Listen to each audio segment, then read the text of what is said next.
दोस्तों, हमारी कहानी की शुरुआत एक ऐसे इंसान से होती है जिसने अपनी जिंदगी के 3 साल आर्मी में बिता दिए और अब इंटरनेट पर उसे मछली पकड़ने का भगवान माना जाता है।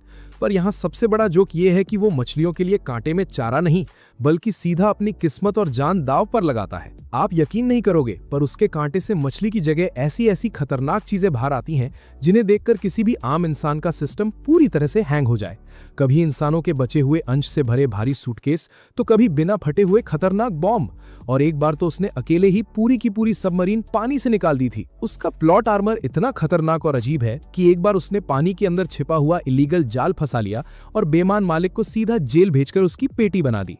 सच्चाई यह है कि उसके इन अजीब कारनामों को देखकर लोकल पुलिस वाले कलेक्टिव ब्रेकडाउन का शिकार हो चुके हैं और उसके आगे सच में भीख मांगते हैं कि वो अपनी ये फिशिंग हमेशा के लिए छोड़ दे। अब हम इस नमूने को, जिसका नाम मो है, शहर के बाहर बहने वाली किंगशुओ नमी के किनारे बैठे हुए देखते हैं।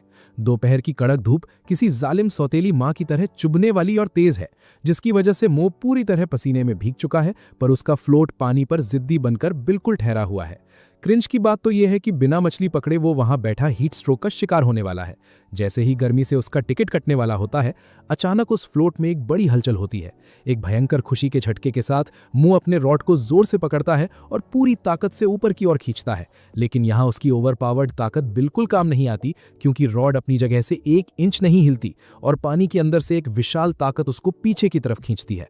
हे भगवान, वो अपने दिल में सोचता है कि उसको आभास होता है कि कोई भयंकर आफत गहराई में छुपी हुई है। आसपास सो रहे आलसी मछुआरे इस उथल पुथल को सुनकर तुरंत वहां भागे आते हैं ताकि वो ये नया ड्रामा देख सकें। बहुत बढ़िया नौजवान, जरा रॉड के इस झुकाव को तो देखो, पक्का इसमें 70 या 80 पाउंड का शिकार फंसा है, एक बूढ़ा आदमी जोर से चिल्लाकर कहता है। वो सब मिलकर सलाह देते हैं कि लाइन टूटने ना दें और शिकार के साथ खेलें। उनकी इन खोखली बातों से प्रेरित होकर मो अपनी बफ की गई ताकत लगा देता है और धीरे धीरे वो भारी चीज पानी से सतह की ओर आती है। भीड़ अपने दिमाग में सोचती है कि शायद ये 100 पाउंड की काली मछली या कोई विशाल टॉप माउथ कोल्टर मछली होगी। धीरे धीरे एक काली परछाई उभरती है, पर उसमें किसी मछली जैसी पतली बॉडी बिल्कुल नहीं है। इसकी जगह वो एक बहुत ही मोटा हरे रंग का वोवेन बोरा है, जो उलझी हुई घास और नदी की मिट्टी से पूरी तरह ढका हुआ है। वो बोरा किसी घिनौने बालों वाले गोल मॉन्स्टर जैसा लगता है और दर्शक निराशा में अपना सिर हिलाने लगते हैं। कितनी शर्म की बात है, आखिर उसने नदी से कूड़ा क्यों पकड़ लिया। मो का दिल उम्मीद की घाटी में बुरी तरह गिर जाता है। जब वो उस बोरे को किनारे पर खींचता है तो उसमें से एक अजीब बदबू आती है जो उसको पीछे हटने पर पूरी तरह मजबूर कर देती है। एक मीठी और सड़ी हुई दुर्गंध हवा में तेजी से फैल जाती है, जिसकी वजह से पास खड़ा एक बेचारा मछुआरा बुरी तरह उबाक लेने लगता है। मो अपनी नाक बंद करके हुक निकालने के लिए बैठता है, पर उसकी आंखें फटी की फटी रह जाती हैं जब वो बोरे के फटे हुए हिस्से से अंदर देखता है।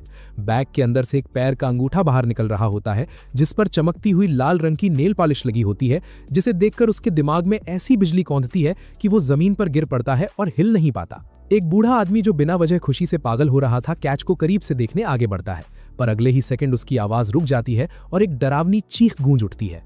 20 मिनट बाद नदी के वाइल्ड किनारे पर लाल और नीली पुलिस लाइट्स चमक रही हैं और मो खुद को 2 लंबे पुलिस वालों के बीच फंसा हुआ पाता है।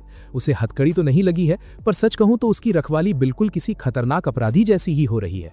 वहां का मेन कैप्टन वोंग जैंग वो एक बहुत ही अनुभवी ऑफिसर है, जिसकी बाज जैसी आंखें किसी को भी डरा सकती हैं। मो घबराकर समझाने की कोशिश करता है कि उसे सिर्फ मछली का एक बाउल सूप पीना था और उसे बिल्कुल अंदाजा नहीं था कि वो ऐसी भयंकर चीज निकाल लेगा।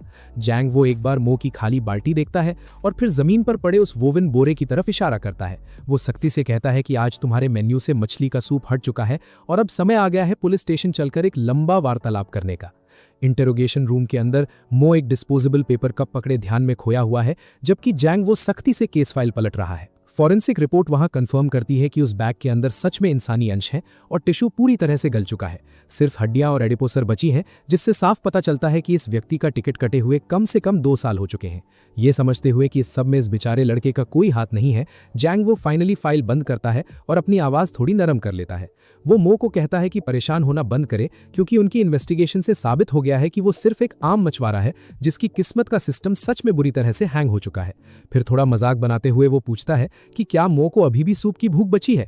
ये सुनते ही मो का चेहरा पूरी तरह से सफेद पड़ जाता है और वो पागलों की तरह हाथ हिलाकर कसम खाता है कि उसने अब फिशिंग से संन्यास ले लिया है।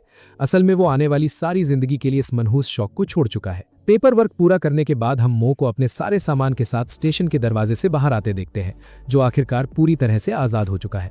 लेकिन वो बीमार करने वाली मीठी बदबू अभी भी उसकी नाक में गहराई तक बसी हुई थी, जो उसे मजबूर करती है कि वो अपनी फिशिंग रॉड को देखे और उसे हमेशा के लिए कचड़े में फेंक देने का निर्णय ले। पर क्रिंज की हद तो तब पूरी होती है जब जैसे ही वो कचड़े के डब्बे का ढक्कन खोलता है, अचानक उसके दिमाग के अंदर एक मैकेनिकल घंटी जैसी आवाज गूंजती है, जो वहां पर उसका सब कुछ हमेशा के लिए बदल कर रख देती है। एक मैकेनिकल आवाज जोर से गूंजती है कि उसका बैड लक इंडेक्स अपनी चरम सीमा पर पहुंच गया है और अब फिशिंग हीट मैप सिस्टम उसके दिमाग के साथ जुड़ गया है। इस अजीब चीज के नियम बहुत ही सरल है। पानी से सफलतापूर्वक किसी भी चीज को बाहर निकालने पर उसको पॉइंट्स मिलेंगे और उसके बाद हर पॉइंट कैश में सीधा 100 रुपए बनता है। जब उसको 500 पॉइंट्स का स्टार्टर बोनस मिलता है तो मो अपनी जगह पर पत्थर की तरह जम जाता है, सोचते हुए कि एक पॉइंट 100 रुपए है। इसका सीधा मतलब 500 पॉइंट्स 50,000 रुपए है और अचानक सारा डर गायब हो जाता है। डर की जगह उसमें पागलपन वाली एक भयंकर खुशी आती है। अगर ऐसी फिशिंग से सीधा पैसा आए तो वो तुरंत प्रोफेशनल बनने को पूरी तरह तैयार है। समय देखते हुए उसे पता चलता है कि अंधेरा होने में अब ठीक 3 घंटे बचे हैं, इसलिए वो बिना कोई आवाज की अपने नए सिस्टम को मैप खोलने का आदेश देता है। अगले ही पल उसके ठीक सामने लिनजैंग सिटी के सारे जल मार्गों का एक बड़ा नीले रंग का मैप उसकी आंखों के सामने हवा में चमत्कारिक रूप से उत्पन्न हो जाता है। यहाँ मो देखता है कि क्राइम सीन से 500 मीटर आगे बहाव की दिशा में एक गहरे लाल रंग की रोशनी चमक रही है। ये देखकर वो दांत पीसने लगता है। 50,000 युआन के ओवरपावर्ड रिवॉर्ड के सामने मनहूस किस्मत की कोई औकात नहीं थी। वो सोचता है कि अगर पानी से भूत भी आया तो वो कैश के लिए उसे वापस धक्का देगा। तुरंत एक साइकिल पकड़कर वो नदी के किनारे वापस पहुंच जाता है। वहां उसकी पुरानी फिशिंग की जगह पुलिस टेप से अच्छे से सील की थी। वहां कई फोरेंसिक ऑफिसर सबूत इकट्ठे करने में लगे थे। अपने सिस्टम वाले हीट मैप को फॉलो करते हुए वो आगे एक समतल जगह ढूंढ लेता है। वहां वो अपना चारा सेट करता है और पानी में लाइन फेंक देता है।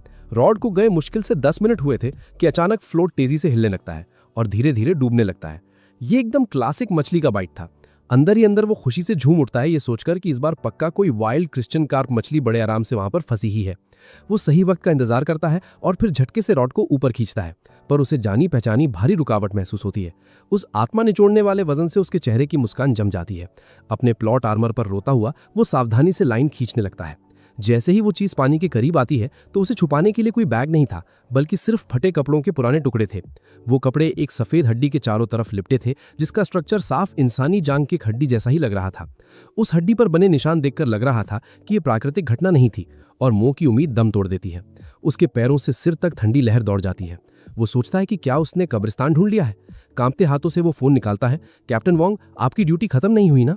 वो फोन पर कहता है कि उन्हें वापस आना पड़ेगा क्योंकि उसने कांटे में कुछ फंसा लिया है। जब कैप्टन वोंग एक बार फिर सीन पर आते हैं तो उनकी आंखों में हैरानी और शक साफ नजर आ रहा है। वोंग उससे पूरी सच्चाई पूछते हैं। उन्हें शक होता है कि क्या मुंह कब्र लूटने वाला चोर था या उसने खजाने ढूंढने की निंजा कला सीखी है। रोस्टिंग यह है कि मुंह बताता है वो अपने लंच के लिए मछली पकड़ने आया था, जिसे सुनकर वोंग आंखें घुमा लेते हैं। फिर कैप्टन उस हड्डी को घूरने लगते हैं और देखते हैं कि यह पिछले 2 साल पुराने शिकार का ही टुकड़ा था।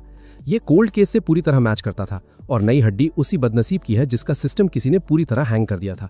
वोंग ने खुद उस केस को हैंडल किया था। उनके पास एक सस्पेक्ट था, पर बिना बॉडी के सारी इन्वेस्टिगेशन रुक गई थी। उन्होंने कभी नहीं सोचा था कि मेन सबूत ऐसे मछली की तरह निकाला जाएगा। वो मो को बताते हैं कि उसने बड़ा काम किया है। जैसे ही केस ऑफिशियली बंद होगा वो वादा करते हैं कि खुद मो के लिए हेल्पफुल सिटीजन रिवॉर्ड अप्लाई करेंगे। ठीक 3 दिन बाद लिनजियांग सिटी एडमिनिस्ट्रेटिव हॉल में मुंह अपनी छाती पर लाल फूल लगाकर स्टेज पर पूरी शान से एक बड़े हीरो की तरह खड़ा हुआ दिखता ही तो है। उसके हाथों में एक सेरेमोनियल बैनर था जिसे वोंग ने खुद तैयार करवाया था, जिस पर उसे क्राइम के खिलाफ लड़ने वाला नागरिक बताया गया था। उसके बगल में वोंग जोश से माइक पर घोषणा करते हैं कि मुंह पे शानदार योगदान को देखते हुए ब्यूरो ने उसे अच्छे नागरिक का टाइटल देने का फैसला किया है। जैसे ही 50,000 युआन के बोनस का जिक्र होता है, मो की बुझी आंखों में नई जिंदगी चमक उठती है। वो खुद को समझाता है कि उसका ये ट्रिप कभी भी किसी बेकार काम में बर्बाद नहीं हुआ ही तो कभी भी था। जैसे ही वो सेरेमनी से बाहर निकलता है, वोंग बाहर आकर उसे पकड़ लेते हैं। वोंग उसे शांति से रहने को बोलते हैं और कहते हैं कि केस सॉल्व हो चुका है और शिकार को शांति मिल गई है। वो कहते हैं कि अगर मुंह भविष्य में कुछ और अजीब चीज पकड़ता है तो इमरजेंसी लाइन पर नहीं बल्कि उनके प्राइवेट नंबर पर कॉल करें। क्रिंज बात यह है कि मो रोकर पूछता है क्या वो उसके लिए कभी कुछ बेहतर दुआ नहीं मांग सकते क्या, क्योंकि वो सिर्फ एक शांत और आम मछुआरा बनना चाहता ही तो बस है। वोंग जोर से हंसते हैं और उसे बड़ी मछली पकड़ने की दुआ देते हैं। अलविदा कहकर मो अपने घर वापस जाता है। वो अपने पुराने गियर को देखता है और सोचता है अगर उसे सही करना है तो बेहतर टूल्स टूल्स चाहिए। उसको लगता है कि उसकी रॉड बड लक से बचने के लिए काफी नहीं थी, इसलिए वो एक limited edition Daiwa wave dragon hand rod, top tier imported line और मास्टर ग्रेड फ्लोट्स तुरंत खरीद लेता है ताकि ये सारा नया सामान उसको अच्छी मछली पकड़ने दे। उसने रॉड का हैंडल भी आड़ू की लकड़ी का बनवा लिया। उसे विश्वास था कि इस दिव्य हथियार के बफ से वो असली मछली पकड़ लेगा। अगली सुबह उसका नया गियर दरवाजे पर पहुंच जाता है। हम उसे अपना फिशिंग हीट मैप सिस्टम खोलते हुए देखते हैं। लिंजियांग सिटी का मैप रिफ्रेश हो चुका था और किंगशुई नदी के सारे लाल डॉट्स गायब थे। इसकी जगह 30 किलोमीटर दूर भयंकर घोस्ट केव पॉन्ड में एक गहरी लाल रोशनी उसकी स्क्रीन पर तेजी से चमक रही थी। वो चमक पानी के बिल्कुल नीचे शांति से बैठी हुई साफ नजर आ रही थी। वो हिचकिचाता है, अगर अकेले में कुछ बुरा हुआ तो क्या होगा। थोड़ी देर सोचने के बाद वो दराज से पुराना फोन निकालता है और स्ट्रीमिंग ऐप डाउनलोड करता है। वो सोचता है अगर उसका टिकट कट गया तो लोग गवाह बनेंगे। वैसे भी नेटिजन्स असली दोस्तों से ज्यादा भरोसेमंद होते हैं। दोपहर 3 बजे तक वो पॉन्ड के पास पहाड़ों में पहुंच जाता है। टैक्सी ड्राइवर जीपीएस पर मंजिल देखता है, फिर मुंह के गियर को देखकर हिचकिचाता है। वो नौजवान को वार्न करता है कि घोस्ट केव पॉन्ड गंदी जगह है जहां लोग रहस्यमयी तरीके से गिरते हैं। मो शांति से उस ड्राइवर को बस शुक्रिया कह देता है। ड्राइवर आगे बड़ी डरावनी बात बताता है कि वहां रात में लोगों के रोने की आवाजें सुनाई देती हैं। फिर वो गैस पर पैर रखता है और वहां से ऐसे तेजी से भागता है जैसे अपनी जान बचा रहा हो। मो गुस्से में बड़बड़ाता है कि आदमी बेकार में उसे डराने की कोशिश कर रहा था। क्रिंज तो यह है कि अंदर से फटी होने के बाद भी वो अपनी एक्सपेंसिव वेव ड्रैगन रॉड को पीठ पर ठीक से एडजस्ट करता है। वो किसी भी तरह अपनी हिम्मत बढ़ाने की कोशिश कर रहा है ताकि वो अपना काम खत्म कर सके। जब एक इंसान पहले ही मछली पकड़ने के चक्कर में किसी की पेटी बना दी हुई लाश निकाल चुका हो तो उसके अंदर से भूत पिशाच का डर वैसे ही हमेशा गायब हो जाना चाहिए। मो नाम का हमारा ये ओवरपावर्ड मेन कैरेक्टर खुद को लगातार यही झूठी तसल्ली दे रहा था। उसने बिना किसी डर के हिम्मत दिखाकर आगे बढ़ने का फैसला किया।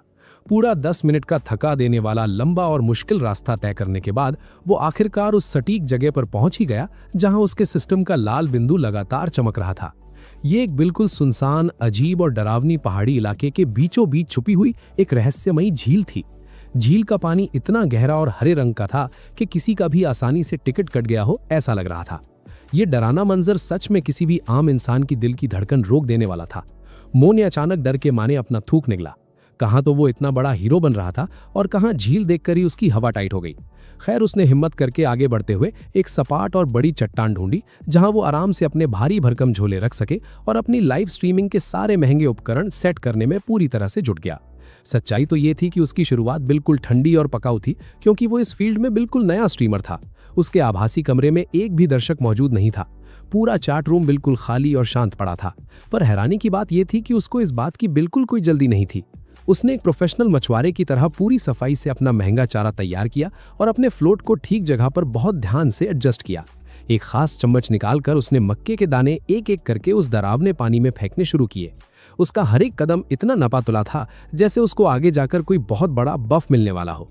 उसने पूरी ताकत से अपनी भारी फिशिंग लाइन ठीक उस लाल चमकते हुए बिंदु के ऊपर फेंकी जो उसके अजीबोगरीब सिस्टम मैप में बहुत साफ नजर आ रहा था। वक्त अपनी टेढ़ी रफ्तार से धीरे धीरे आगे बढ़ने लगा। एक एक लंबा सेकंड किसी सदी जैसा बड़ा लग रहा था। धीरे धीरे सूरज पहाड़ियों के पीछे पूरी तरह ढलने लगा और घाटी की सारी बची हुई रोशनी अचानक गहरी परछाई में पूरी तरह से बदल गई। पर आश्चर्य की बात यह थी कि लाइव स्ट्रीम में दर्शकों की संख्या अचानक से तेजी से बढ़ने लगी। खाली और सुनसान चैट रूम अब थोड़ा हलचल वाला हो गया था और 50 से ज्यादा अनजान लोग आकर उसकी लाइव स्ट्रीम देखने लगे थे। ईमानदारी से बताया जाए तो अंधेरा शुरू होते ही मो की हिम्मत बुरी तरह से जवाब देने लगी थी और उसका बस चलता तो वो वहां से अपनी पतली गली पकड़कर कब का वापस अपने घर निकल लेता। वहां उस सुनसान जगह अकेले बैठे हुए उसकी पीठ में एक अजीब ठंडी सिहरन दौड़ रही थी, लेकिन उसके पास वहां रुकने का एक बहुत बड़ा और ठोस कारण जरूर था। सिस्टम मैप का वो अनोखा लाल बिंदु ठीक वहीं पर रुका हुआ था और सबसे खास बात यह थी कि वो लाल बिंदु लगातार हल्का हल्का अजीब तरह से हिल रहा था, जिसका सीधा और साफ मतलब यह था कि पानी के काले अंधेरे नीचे छिपी हुई चीज कोई बेजान वस्तु नहीं बल्कि एक असली और जिंदा प्राणी थी। उसने अपने नए आए हुए घबराए दर्शकों को धैर्य रखने को कहा। उसने किसी बड़े और अनुभवी ज्ञानी अंदाज में सबको अच्छे से समझाया कि खतरनाक और सबसे बड़ी मछलियां हमेशा रात के अंधेरे में ही चारा खाती हैं। उसकी ये लंबी बात पूरी भी नहीं हुई थी कि पानी की सतह पर तैरता हुआ उसका फ्लोट अचानक एक जोरदार और खतरनाक झटके के साथ पानी के अंदर खिंच गया। ये झटका इतना ज्यादा तेज और अचानक था कि मो तुरंत सतर्क हो गया और उसके पूरे होश उड़ गए। उसने अपने पूरे जोश में आकर दर्शकों से जोर से चिल्लाते हुए कहा कि आखिरकार किसी बड़ी चीज ने उसका चारा पकड़ ही लिया है। उसकी सारी मांसपेशियों ने अचानक बिना सोचे समझे खुद अपनी प्रतिक्रिया दी। उसने अपनी पूरी ताकत लगाकर उस भारी फिशिंग रॉड को ऊपर की तरफ एक जोरदार झटका दे दिया। उसी पल वहां एक बहुत तेज और कान फाड़ देने वाली भयानक आवाज आई।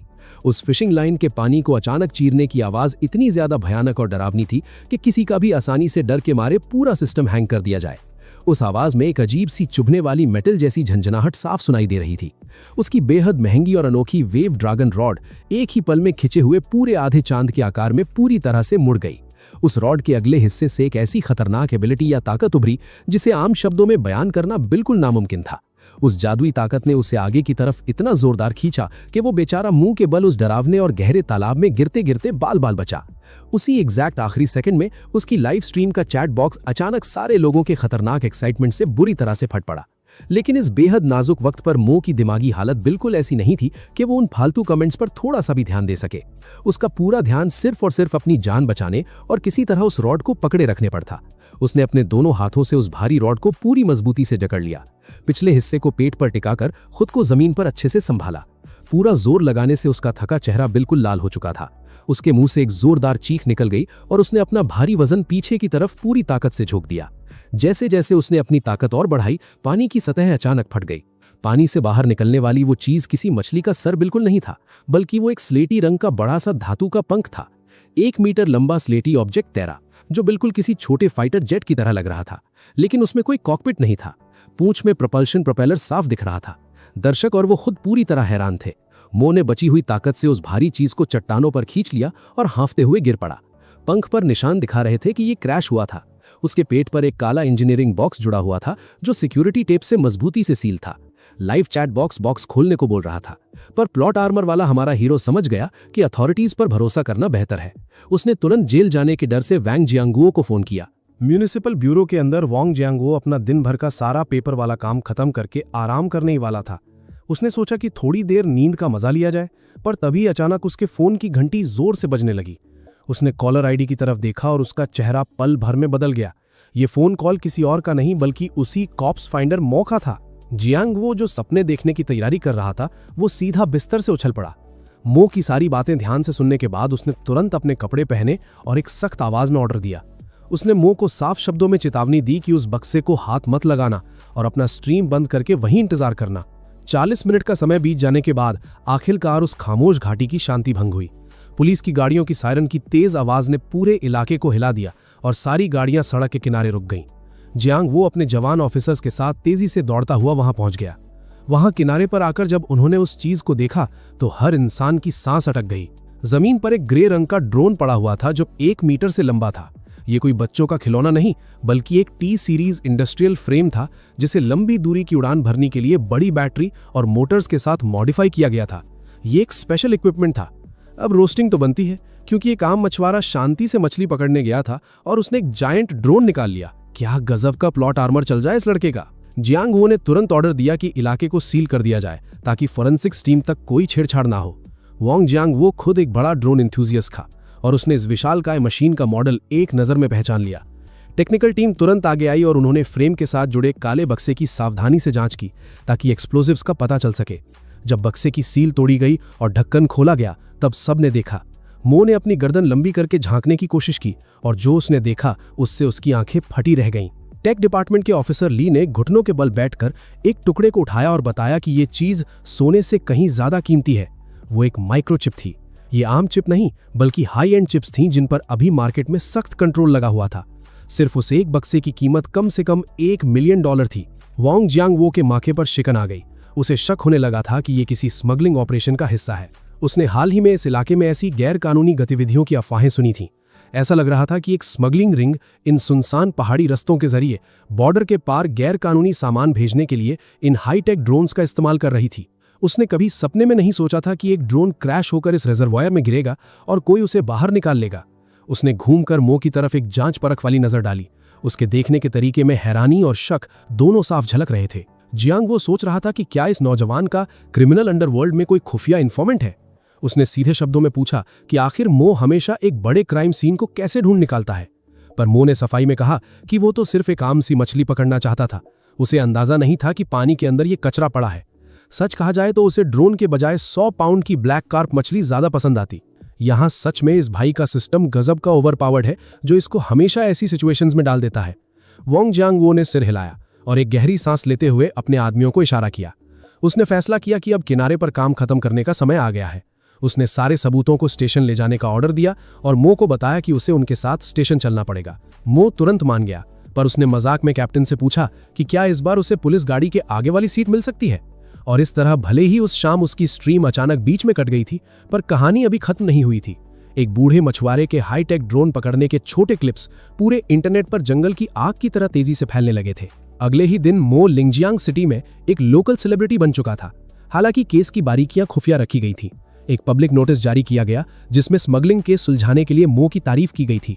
पिछली बार के उस डिसमेंबरमेंट केस में जिसमें किसी की पेटी बना दी गई थी, और इस नए किस्से को मिलाकर उसके फॉलोअर्स अचानक 50,000 बढ़ गए। उसके कमेंट सेक्शन में अजीबोगरीब लोग भर गए थे और हर कोई उसकी इस किस्मत की बेवकूफ़ी पर हैरान था।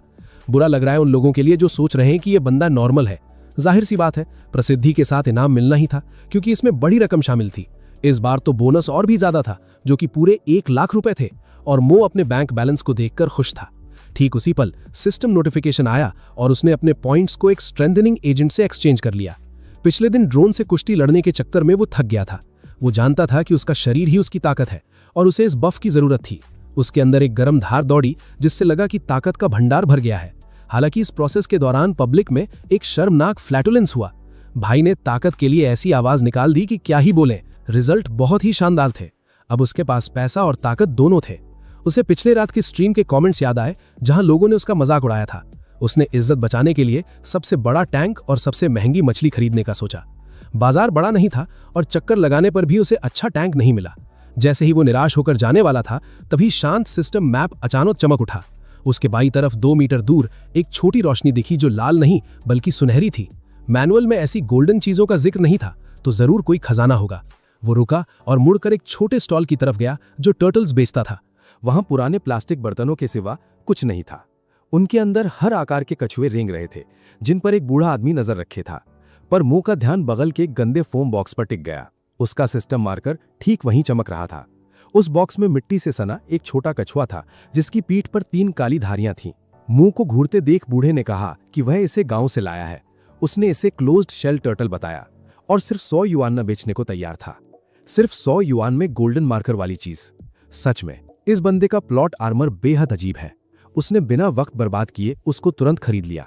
भले ही उसे इसकी एबिलिटी नहीं पता थी, पर सिस्टम कभी गलत नहीं होता है। चलते हुए मो ने अपनी लाइव स्ट्रीम चालू की और दोस्तों को बताया कि उसके पास कुछ खास है। उसने पूछा कि क्या उसका सौदा बुरा था। सुबह की न्यूज के कारण 3000 लोग तुरंत उसकी स्ट्रीम पर आ गए। लोग मजाक उड़ा रहे थे कि उन्होंने आखिरकार इंसाफ के मंत्री को दोबारा पकड़ लिया है। पूरी चैट उसके कछुए पर चर्चा कर रही थी। चैट बॉक्स में नए कछुए के बारे में बहुत तेजी से चर्चा चल रही थी। सभी दर्शक अलग अलग अनुमान लगा रहे थे। अचानक किसी तेज नजर वाले ने ध्यान दिलाया कि ये जीव किसी भी दिशा से आम पालतू कछुआ बिल्कुल नहीं लग रहा है। एक अनुभवी दर्शक ने चैट में लिखा कि अगर उसकी जानकारी गलत नहीं है तो ये पक्का एक दुर्लभ जंगली सुनहरा सिक्का कछुआ है। उसने ये निष्कर्ष ऊपरी खोल की घिसावट देखकर निकाला था। खोल पर बने गोल छल्लों के आधार पर यह कछुआ कम से कम कई दशकों पुराना था। इसकी दुर्लभ प्रजाति को देखते हुए इसकी कीमत आसानी से लाखों में पहुंच सकती थी। यह सुनते ही सभी लोगों का सिस्टम हैंग कर दिया गया। जैसे ही सच्चाई सामने आई, पूरा चैट बॉक्स सन्नाटे में चला गया। जंगली सुनहरे सिक्के वाले कछुए बहुत ही कड़ी सुरक्षा वाली प्रजातियों की सूची में आते हैं। मो नाम का अपना ये ओवरपावर्ड कैरेक्टर फिर से खतरनाक आदतों का शिकार हो चुका था। पहले नदियां छानकर अनजान लोगों की पेटी बना दी हुई लाशें बाहर निकालना, और अब कानून तोड़ना। मो की जिंदगी किसी एक्शन फिल्म के हीरो जैसी थी। शायद ये कुछ ज्यादा ही रोमांचक थी। स्क्रीन की तरफ देखते हुए उस प्लॉट आर्मर वाले कैरेक्टर का हाथ इतनी बुरी तरह कांप रहा था कि कछुआ हाथ से छूटकर जमीन पर गिरते गिरते बचा। उस अजीब सिस्टम का वो सुनहरा निशान असल में एक बड़ा धोखा था। उसे समझ आ गया कि सोने का हर बार मतलब अनमोल खजाना नहीं होता, बल्कि इस बार इसका मतलब सुनहरी हथकड़ियां था। इसलिए उसने एक ऐसा फैसला लिया जो उसके अपने स्वभाव के बिल्कुल खिलाफ था। पूरी तरह घबराने के बावजूद उसने बड़ी तेजी से अपनी जेब से फोन निकाला। उसने बिना सोचे समझे सीधा कैप्टन वांग जियांगुओ का नंबर डायल कर दिया। हालांकि उस तरफ से फोन उठने में लंबा समय लगा। वांग न थकी आवाज में कराहते हुए पूछा कि क्या मो उसका दुश्मन है। वांग ने गुस्से में बताया कि उसे पूरे महीने में सिर्फ 1 दिन की छुट्टी मिलती है, और पूछा कि आज इस नए स्ट्रीमर ने पानी से कौन सी मुसीबत पकड़ ली है। मो ने शर्मिंदा होते हुए समझाया कि उसने किसी देश का एयरक्राफ्ट कैरियर नहीं पकड़ा है, बल्कि बाजार से कछुआ खरीदा है जो सुरक्षा वाली प्रजाति का हिस्सा है। फोन के दूसरी तरफ लाइन पर हम कैप्टन वांग को लंबी और गहरी सांस लेते हुए साफ सुन सकते थे। वैंग ने सख्त लहजे में मो को वहीं उसी जगह पर खड़े रहने का आदेश दिया और कहा कि अपनी जगह से 1 इंच मत हिलना। उसने स्ट्रीमर को आदेश दिया कि वो दुकान पर नजर बनाए रखे, जबकि वैंग ने आसपास मौजूद दूसरे पुलिस वालों को घटनास्थल पर भेजने का इंतजाम किया। ठीक 10 मिनट बाद मो खुद को फिर से उसी जानी पहचानी पुलिस की गाड़ी के पीछे बैठा हुआ पाता है। आजकल ये गाड़ी और पुलिस स्टेशन अब उसके लिए दूसरे घर जैसे बनने शुरू हो गए थे। उस घबराए हुए दुकान वाले को भी पूछताछ के लिए तुरंत पुलिस स्टेशन ले जाया गया। वहां उस दुकान वाले को खतरे में पड़ चुकी प्रजातियों की सुरक्षा के बारे में अचानक और सख्त सबक सीखने को मिला। वो अनमोल सुनहरा सिक्का कछुआ आखिरकार फॉरेस्ट्री ब्यूरो के विशेषज्ञों को हिफाजत से सौंप दिया गया। जब आखिरकार मो स्टेशन के भारी दरवाजे से बाहर निकला तो आसमान काला हो चुका था।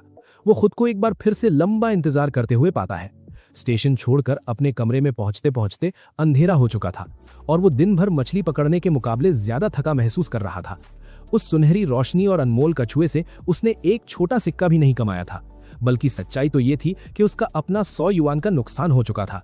पर जैसे ही वो थक हार कर बिस्तर पर सोने के लिए तैयार हुआ, उसके दिमाग के अंदर बैठे हुए सिस्टम ने अचानक एक तेज आवाज की। उसके थके हुए कानों के लिए ये आवाज किसी स्वर्ग से आते हुए संगीत जैसी थी। जैसे ही उसने नई स्किल के बारे में पढ़ा, वो अचानक झटके से बिस्तर पर सीधा बैठ गया। वो नई स्किल थी फिश अफिनिटी। ये अनोखी एबिलिटी पानी के अंदर मछलियों की सतर्कता को कम कर देती थी। ये असल में किसी शिकार के लिए एक छोटी मछली के ऑरा जैसा था, जो उन्हें बिना डर के उसके पास बुला लेगा। आखिरकार अब शायद उसके जीवन में समय आ गया था जब वो जिंदा मछली पकड़ सकेगा। उसने कमरे के कोने में रखी हुई अपनी बेहद महंगी रिपल ड्रैगन रॉड को देखा। आंखों में महत्वाकांक्षा की आग जली। इस खतरनाक स्किल के आते ही अगर वो शिकार पर नहीं जाता तो ये एक बहुत बड़ी त्रासदी होती। उसने तय किया कि अब किसी फिशरी मालिक को टक्कर देनी ही पड़ेगी। जैसे ही अगली सुबह डॉन की पहली रोशनी खिड़की के रास्ते उसके कमरे में प्रवेश की, वो पहले से ही जागकर तैयार बैठा था।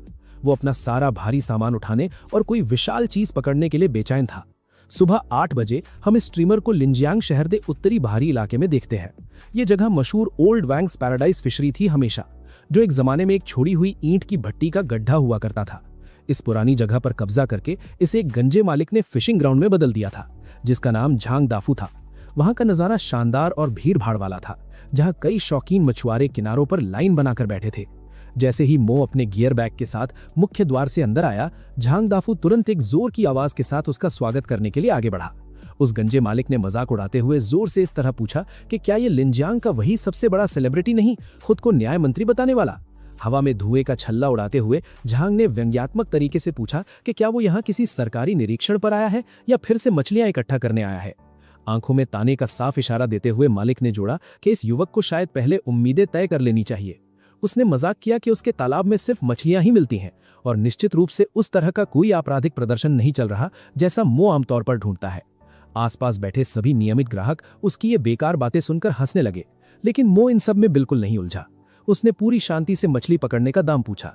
झांग दाफू ने 5 मोटी उंगलियां उठाकर जवाब दिया कि यहाँ 4 घंटे के लिए पूरे 500 युआन लगेंगे। मो को गुस्सा आ गया और उसने उसको सबक सिखाने के लिए जेब से 500 युआन निकालकर दे दिए। झांग ने अहंकार में दावा किया कि अगर मो 50 किलो मछली पकड़ लेगा तो वो टोकरी खा जाएगा। दर्शक तालियां बजाने लगे।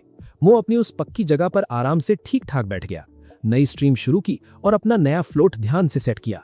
दोस्तों, हालांकि पिछले कुछ सालों में मो ने ज्यादा मछलियां नहीं पकड़ी थीं, लेकिन ये रूटीन उसके दिमाग में छप चुका था। आज तो उसके पास एक छिपी हुई ताकत थी, मछली पकड़ना पक्का था। उसने सफाई से कांटे में तैयार किए गए लाल कीड़े लगाए। जोश में उसने पहली लाइन पानी में फेंकी और फ्लोट पानी में शांति से तैरता देखा, जिसमें 2 निशान आ रहे थे। उसने रॉड मजबूती से पकड़ा और ध्यान लगाया, लेकिन 1 मिनट 5 मिनटों में बदला और फिर 30 मिनट बीत गए। वहां पानी में हलचल नहीं हुई। उसका फ्लोट पानी पर शांति से रुका था, जैसे घास में सुई। सच में सन्नाटा धोखे जैसा था। थर्मल मैप से वो चारे वाले हिस्से में चमकते सफेद बिंदुओं का बड़ा झुंड देख सकता था, लेकिन वो मछलियां चारा खाने से इनकार कर रही थीं। ये स्थिति अजीब थी। वहीं दफ्तर में बैठा झांग दाफू मॉनिटर पर यह देख रहा था। उसके चेहरे पर ठंडी मुस्कान थी। उसने दिमाग में उसको बेवकूफ घोषित किया। दाफू को पता था कि उसने 1 दिन पहले पानी में आधा टन केमिकल फर्टिलाइजर मिला दिया था। लक्ष्य तालाब में ऑक्सीजन गिराना था। बदमाशी से पक्का था कि मछलियां और उन्हें चारे में दिलचस्पी नहीं होगी। वक्त धीमी रफ्तार से गुजरा और उसके माथे पर पसीने की बूंदें चमकने लगी थीं। डर सता रहा था कि कहीं आज खुद की पेटी बना दी जाने का नाटक ना हो। यहां तक कि लाइव स्ट्रीम चैट का माहौल तेजी से बदल रहा था। एक्शन न होने की वजह से सारे दर्शक बेचैन थे। दबाव को महसूस करके लंबी सांस ली और बिना किसी को बताए अपने सिस्टम को चालू होने का आदेश दिया। उसने तुरंत खास फिश एफिनिटी वाली स्किल एक्टिव कर दी। इससे आलसी मछलियों को आगे बढ़ने का बफ मिल गया। खड़े होने की जगह से एक अदृश्य तरंग चारों तरफ फैल गई। तरंग पानी की सतह के नीचे तेजी से फैल गई। 1 सेकंड बाद थर्मल मैप पर दुर्लभ घटना घटी जिसे देखकर कोई दंग रह जाए। वो आलसी सफेद बिंदु अचानक बेचैन होकर घूमने लगे। सभी बिंदु पानी के अंदर एक दूसरे के ऊपर चढ़कर चारे वाली जगह की तरफ ताकत से दौड़ पड़े। जो पानी शांत था अचानक उबलने लगा, जैसे नीचे आग जला दी हो। रॉड मजबूती से जकड़ते ही आंखों में चमक आ गई थी। स्ट्रीम के दर्शकों को ध्यान से देखने के लिए चिल्लाते हुए बोला कि जिस सुनहरे पल का इंतजार था आखिरकार आ गया है। मछलियां चारे के जाल में फंस चुकी थीं और दर्शक सन्नाटे में आ गए थे।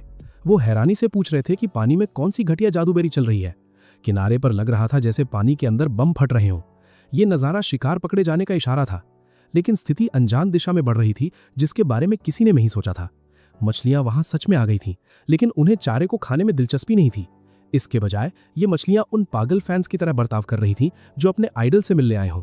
वो पागल होकर फ्लोट के आसपास घिस रही थीं और खुद को पतली लाइन में बुरी तरह उलझा रही थीं। हालत खराब थी कि कुछ मछलियां पानी से सीधा उछलकर बाहर आ रही थीं। वो जोश में सपाट किनारे पर आने की नाकाम कोशिश कर रही थी। बड़ी कार्प मछली जिसका वजन 2 पाउंड से ज्यादा था सीधा उछलकर पैरों के पास गिरी। वो कीचड़ वाली जमीन पर फड़फड़ा रही थी और मुंह सांस लेने की भारी कोशिश कर रहा था। इतना ओवर ड्रामेटिक सीन था जिसे देखकर लग रहा था कि मछली सरेआम प्लॉट आर्मर वाले हीरो से प्यार इजहार कर रही हो। पागलपन देखकर मोह हैरान रह गया। दर्शक भी इस नाटक को अविश्वास से देख रहे थे। कमेंट्स फट पड़े। लोग पूछने लगे कि किस तरह का काला जादू चल रहा है। किसी ने पूछा कि क्या पानी में नशीली चीज मिला दी है। दर्शक हैरान थे कि ठीक मछलियां अचानक पागल कैसे हो सकती हैं। लोगों ने सवाल उठाना शुरू कर दिया कि क्या मछलियों की कथा सच हो रही है। वही मॉनिटर देख रहे जैंग दाफू का चेहरा उतर गया और डर से बीज जमीन पर गिरा दिए। सालों के बिजनेस में उसने ऐसी भयानक घटना कभी नहीं देखी थी। उसने कई असफल होने के किस्से देखे थे, लेकिन ऐसी पागल मछलियां नहीं देखी थीं। शिकार को उछलकर किनारे पर गिरते नहीं देखा था। यह नज़ारा किसी का सिस्टम हैंग कर दिया जैसा डरावना था। बेचारा स्ट्रीमर नाटक से खुश नहीं था। जिस्म से पसीना छूट रहा था क्योंकि मछलियां गोल घूम रही थीं। वो मछलियां चारे को कांटे में लेने से कतरा रही थीं। आखिरकार लाइन ऊपर खींच ली, लेकिन सिर्फ अकेली सुनहरी पट्टी फंसी मिली। वो भीख मांग रहा था कि मछलियां ढंग से चारा खा लें। जैसे ही हम उसको पागल दर्शकों की भीड़ को संभालने के लिए संघर्ष करते देखते हैं, थर्मल मैप ने अचानक भयानक चीज की झलक दिखा दी। उन पागल बिंदुओं के भारी झुंड के नीचे एक खतरनाक लाल रोशनी अचानक झिलमिलाने लगी। लाल बिंदु के चारों ओर रोशनी की तरंगे बाहर फैलने लगी थीं, बिल्कुल जैसे सोनार वेव हो। ये देखकर तो दिल की तेज धड़कन रुक सी गई। ये दूसरा लाल बिंदु था। समझ गया था कि सिस्टम कभी आराम से मछली पकड़ने नहीं देगा। पानी की तरफ निगाहें घुमाई, अचानक एक सच्चाई टकराई। वो पीछे मुड़ा और दूर खड़े जैंग दाफू की तरफ जोर से चिल्लाया। पूछा कि क्या मछलियों के साथ बीमारी जुड़ी हुई है। सोच रहा था कि मछलियां तल पर क्यों नहीं डूब रहीं। जैंग दाफू दबे पांव पीछे आ गया और तालाब को शक से देखने लगा। सवाल सुनकर मालिक ने गर्दन सख्त कर ली और उल्टा बहाना बनाते हुए बहस करने लगा। झूठ बोला कि भारी गर्मी की वजह से तैरना आम बात है। तंज कसते हुए कहा कि अगर उसकी टेक्निक ही घटिया है तो मछलियों पर इल्जाम लगाना गलत होगा। बदतमीजी सुनकर उस हीरो के चेहरे पर ठंडी मुस्कान आई। उसने मैप के चमकते लाल बिंदु की तरफ गुस्से से वापस देखा, फिर स्ट्रीम के दर्शकों के लिए एक शैतानी मुस्कान के साथ कैमरे की तरफ धीरे मुड़ा। पूरे आत्मविश्वास से बताया कि क्योंकि बॉस को लगता है उसकी एबिलिटी बेकार है, इसलिए वो नया खेल आजमाने जा रहे थे। लोगों के सामने फुर्ती से उसने महंगे गियर बदलने शुरू कर दिए। पतली लाइन हटाकर हैवी ड्यूटी लाइन लगा ली, जो फिश बराबर मोटी थी। एक 3 कांटे वाला एंकर हुक सावधानी से जोड़ा। हालांकि वहां जादुई स्किल असफल हो रही थी, उसने चुनौती फेल नहीं होने दिया था। दाफू ने लाइन चेंज होते ध्यान से देखा। भारी सामान देखकर आंखें घबराहट से फड़फड़ाने लगी। आवाज ऊंची करके पूछा कि एंकर हुक से क्या करने की कोशिश कर रहा था। बोला कि ऐसी चीज कोई इस्तेमाल नहीं करता। मुंह सपाट खड़ा हो गया, आंखें लाल बिंदु पर टिक गई थी। ठंडे दिमाग से पूछा कि क्या उसने कभी बोला था कि वो मछली पकड़ने वाला है। ठीक सटीक निशाना बनाया और एक जोर की आवाज वाले स्प्लैश के साथ भारी हुक उस पानी में पूरी ताकत से फेंक दिया। आम मछुआरे हुक गिरते ही तुरंत वापस खींचते हैं, लेकिन हीरो अलग लेवल पर दिमाग चला रहा था। उसने लाइन खींचने के बजाय जादुई मैप का फायदा उठाया। वो सावधानी से हुक को पानी के भीतर जमीन पर आगे घसीटने लगा। मुंह रॉड के जरिए पानी के नीचे की चट्टानों का ठीक पता लगा रहा था। तभी उसको हाथों में असामान्य झटका महसूस हुआ। उसे समझ आ गया कि उसका भारी हुक ठोस चीज में उलझ चुका है। ये वैसा डरावना एहसास था जैसे किसी की पेटी बना दी गई हो और भारी लाश हुक में फंस गई हो। उसने तैयार होने में वक्त नहीं लगाया। उसके सीने से शेर जैसी दहाड़ निकल पड़ी। उसकी जोरदार आवाज ने मछुआरों का सिस्टम हैंग कर दिया। उन्होंने देखा कि मुंह पैरों को जमीन पर मजबूती से जमा रहा था। उसने एनिमे हीरो की तरह मजबूत स्टैंस ले लिया। उसने शरीर को पीछे ऐसे झुका लिया जैसे युद्ध में धनुष खींच दिया गया हो। दोनों हाथों ने रिपल ड्रैगन रॉड को ताकत से जकड़ रखा था। दबाव इतना ज्यादा था कि रॉड आखिरी बिंदु तक मुड़ चुकी थी। पानी को चीरने वाली लाइन की दर्दनाक आवाज पूरे ग्राउंड में गूंज उठी। भयानक आवाज ने साबित किया कि पानी के नीचे छिपी चीज सोच से ज्यादा भारी थी। चीज को सतह पर खींचने के बजाय दबाव ने मुंह को पीछे लड़खड़ाकर गिरा देने की हालत में ला दिया। मुंह का हाल देखकर दाफू ने राहत की सांस ली। ये डरपोक मालिक जोश में आकर नए कॉन्फिडेंस के साथ उछलने लगा। उसने चिल्लाकर कहा कि बेकार हुक तालाब के निचले हिस्से में फंस गया है। उसने झूठी चेतावनी देते हुए कह दिया कि अगर महंगी लाइन टूटी तो ये उसकी प्रॉब्लम नहीं होगी। वहीं लाइव स्ट्रीम में बैठे दर्शक भी सीन देखकर परेशान थे। लोगों ने कमेंट किया कि मुंह रस्सी खींचने का खेल खेल रहा है। सबको डर था कि दबाव में रॉड टूट जाएगी।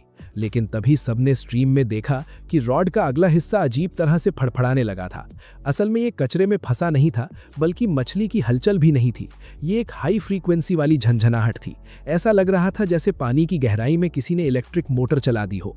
मुंह का जबड़ा सख्त हो गया और माथे की नसें फूलने लगीं।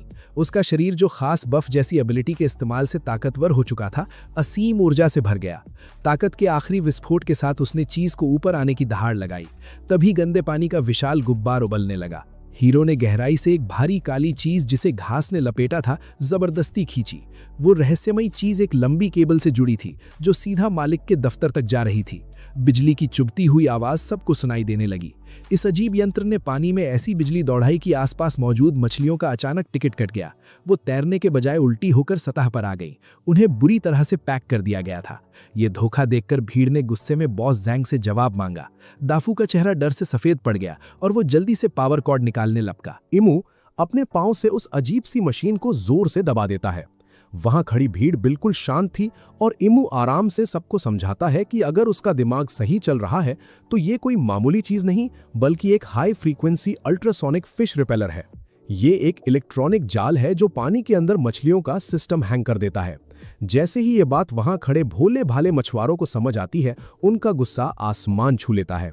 एक आदमी गुस्से में गालियां बकने लगता है क्योंकि उसे समझ आ गया था कि उसका कांटा हमेशा खाली क्यों निकलता था।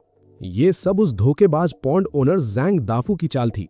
एक पुराना मछुआरा बताता है कि जब ये ओवरपावर्ड डिवाइस ऑन होता है तो 50 मीटर के दायरे में हर मछली को एक बहुत खतरनाक झटका लगता है। ऐसी बुरी हालत में कोई भी मछली अपना खाना खाने का सोच भी नहीं सकती। करीब 1 दर्जन गुस्से से भरे हुए वेटरन मछुआरे अपने भारी जाल और रॉड स्टैंड्स लहराते हुए जैंग दाफू को घेर लेते हैं। जैंग की टांगें डर से जेली की तरह कांपने लगती हैं। वो हकलाते हुए बोलता है कि ये सब एक बहुत बड़ी गलतफहमी है। वो बकवास कहानी सुनाता है कि ये डिवाइस तो पुराने जमाने का बचा हुआ कबाड़ है जो आज उससे बस गलती से चालू हो गया था। लेकिन वहां खड़ी भीड़ इतनी भी बेवकूफ नहीं थी। लोग जोर जोर से चिल्लाकर उसे झूठा बुलाते हैं और पूछते हैं कि ऐसी गिरी हुई और घटिया कहानी सुनाकर वो आखिर किसे बेवकूफ बनाने की कोशिश कर रहा है। वो लोग सीधा इशारा करते हैं कि उस बदनाम डिवाइस की वायरिंग बिल्कुल नई चमचमा रही है, तो ये अचानक पुराना कैसे हो गया। और जैसे ही वहां का माहौल अपने सबसे खतरनाक पॉइंट पर पहुंचता है, अचानक एक नई आवाज आती है। दूर से आती हुई पुलिस सायरन की आवाज पूरे इलाके में गूंज उठती है। किसी समझदार इंसान ने आगे का सोचकर पुलिस को वहां बुला लिया था। गाड़ी रुकती है और उसमें से पुलिस कैप्टन वैंग जियांगवो बाहर निकलते हैं। वो अपनी सिविल ड्रेस में थे और उनके हाथ में ताजे बने हुए बंस का एक पैकेट था। उनकी थकी हुई हालत देखकर साफ लग रहा था कि बेचारे को अपना नाश्ता खत्म करने का मौका तक नहीं मिला।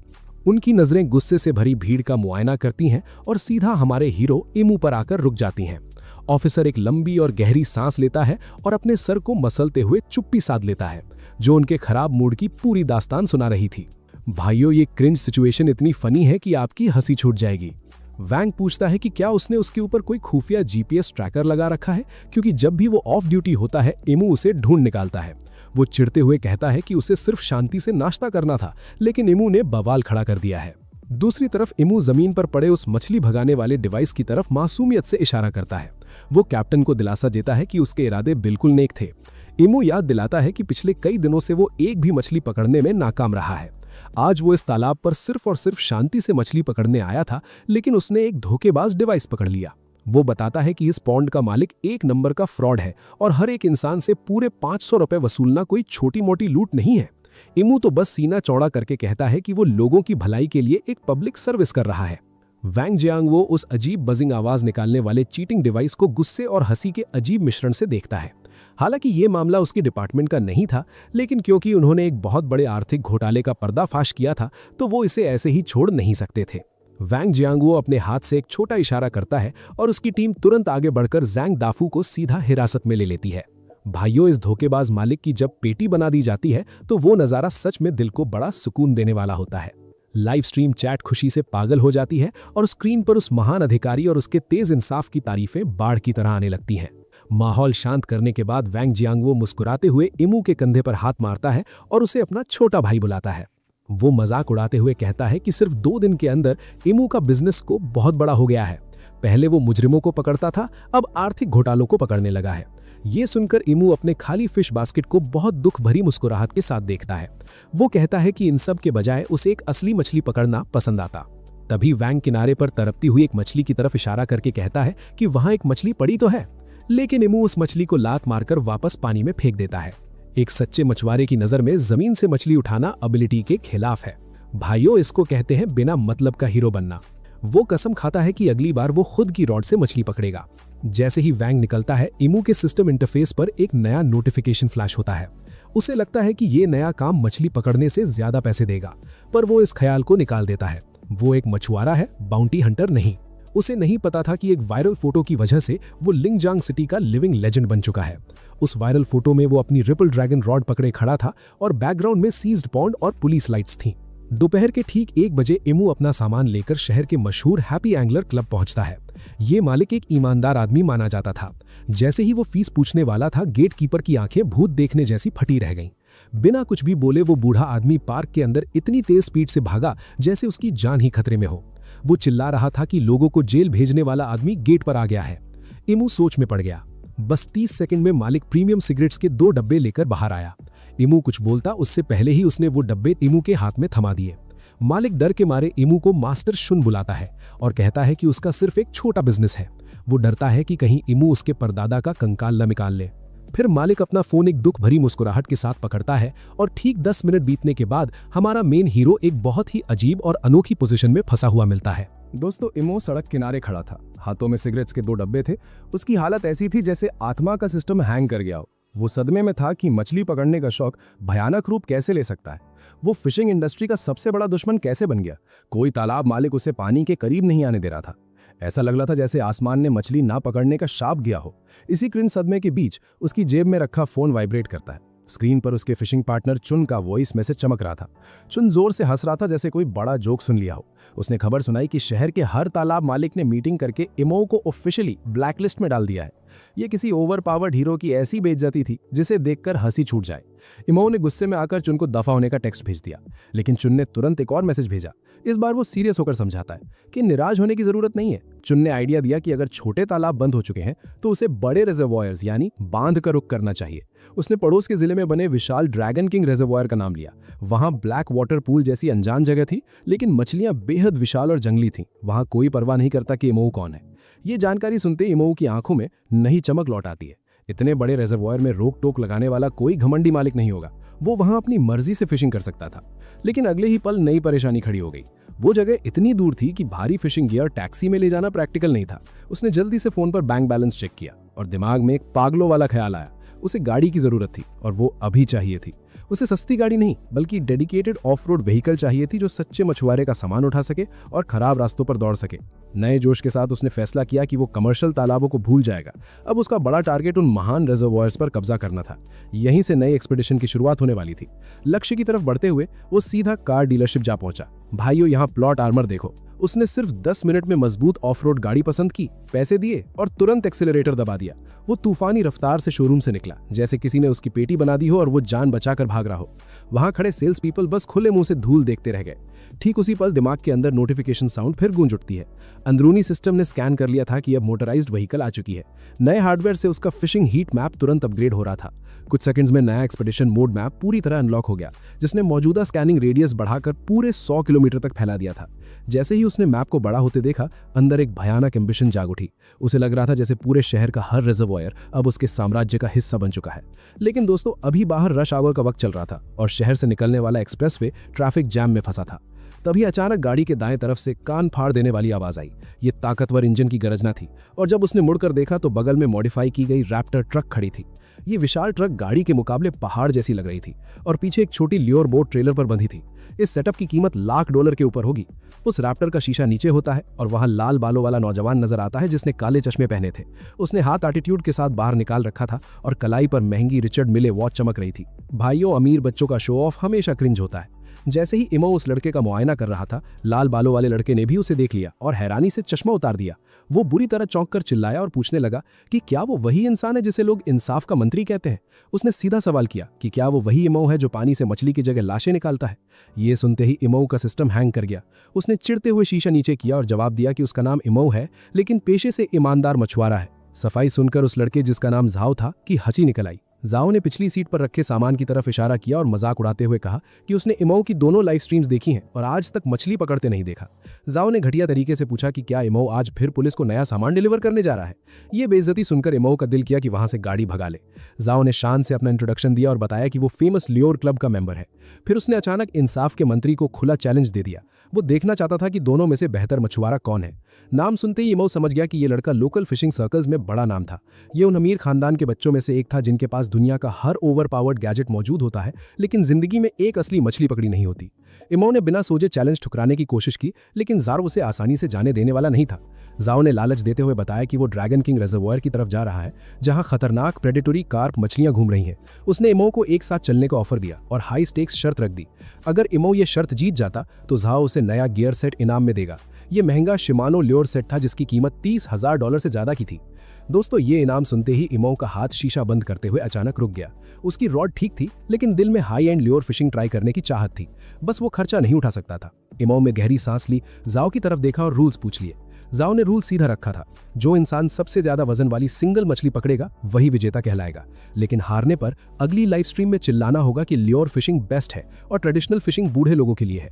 इमाओ ने नाक रगड़ी। उसे शर्तें गाली जैसी लग रही थी, लेकिन ठीक उसी पल उसने चुपके से अंदरूनी सिस्टम मैप पर नजर डाली।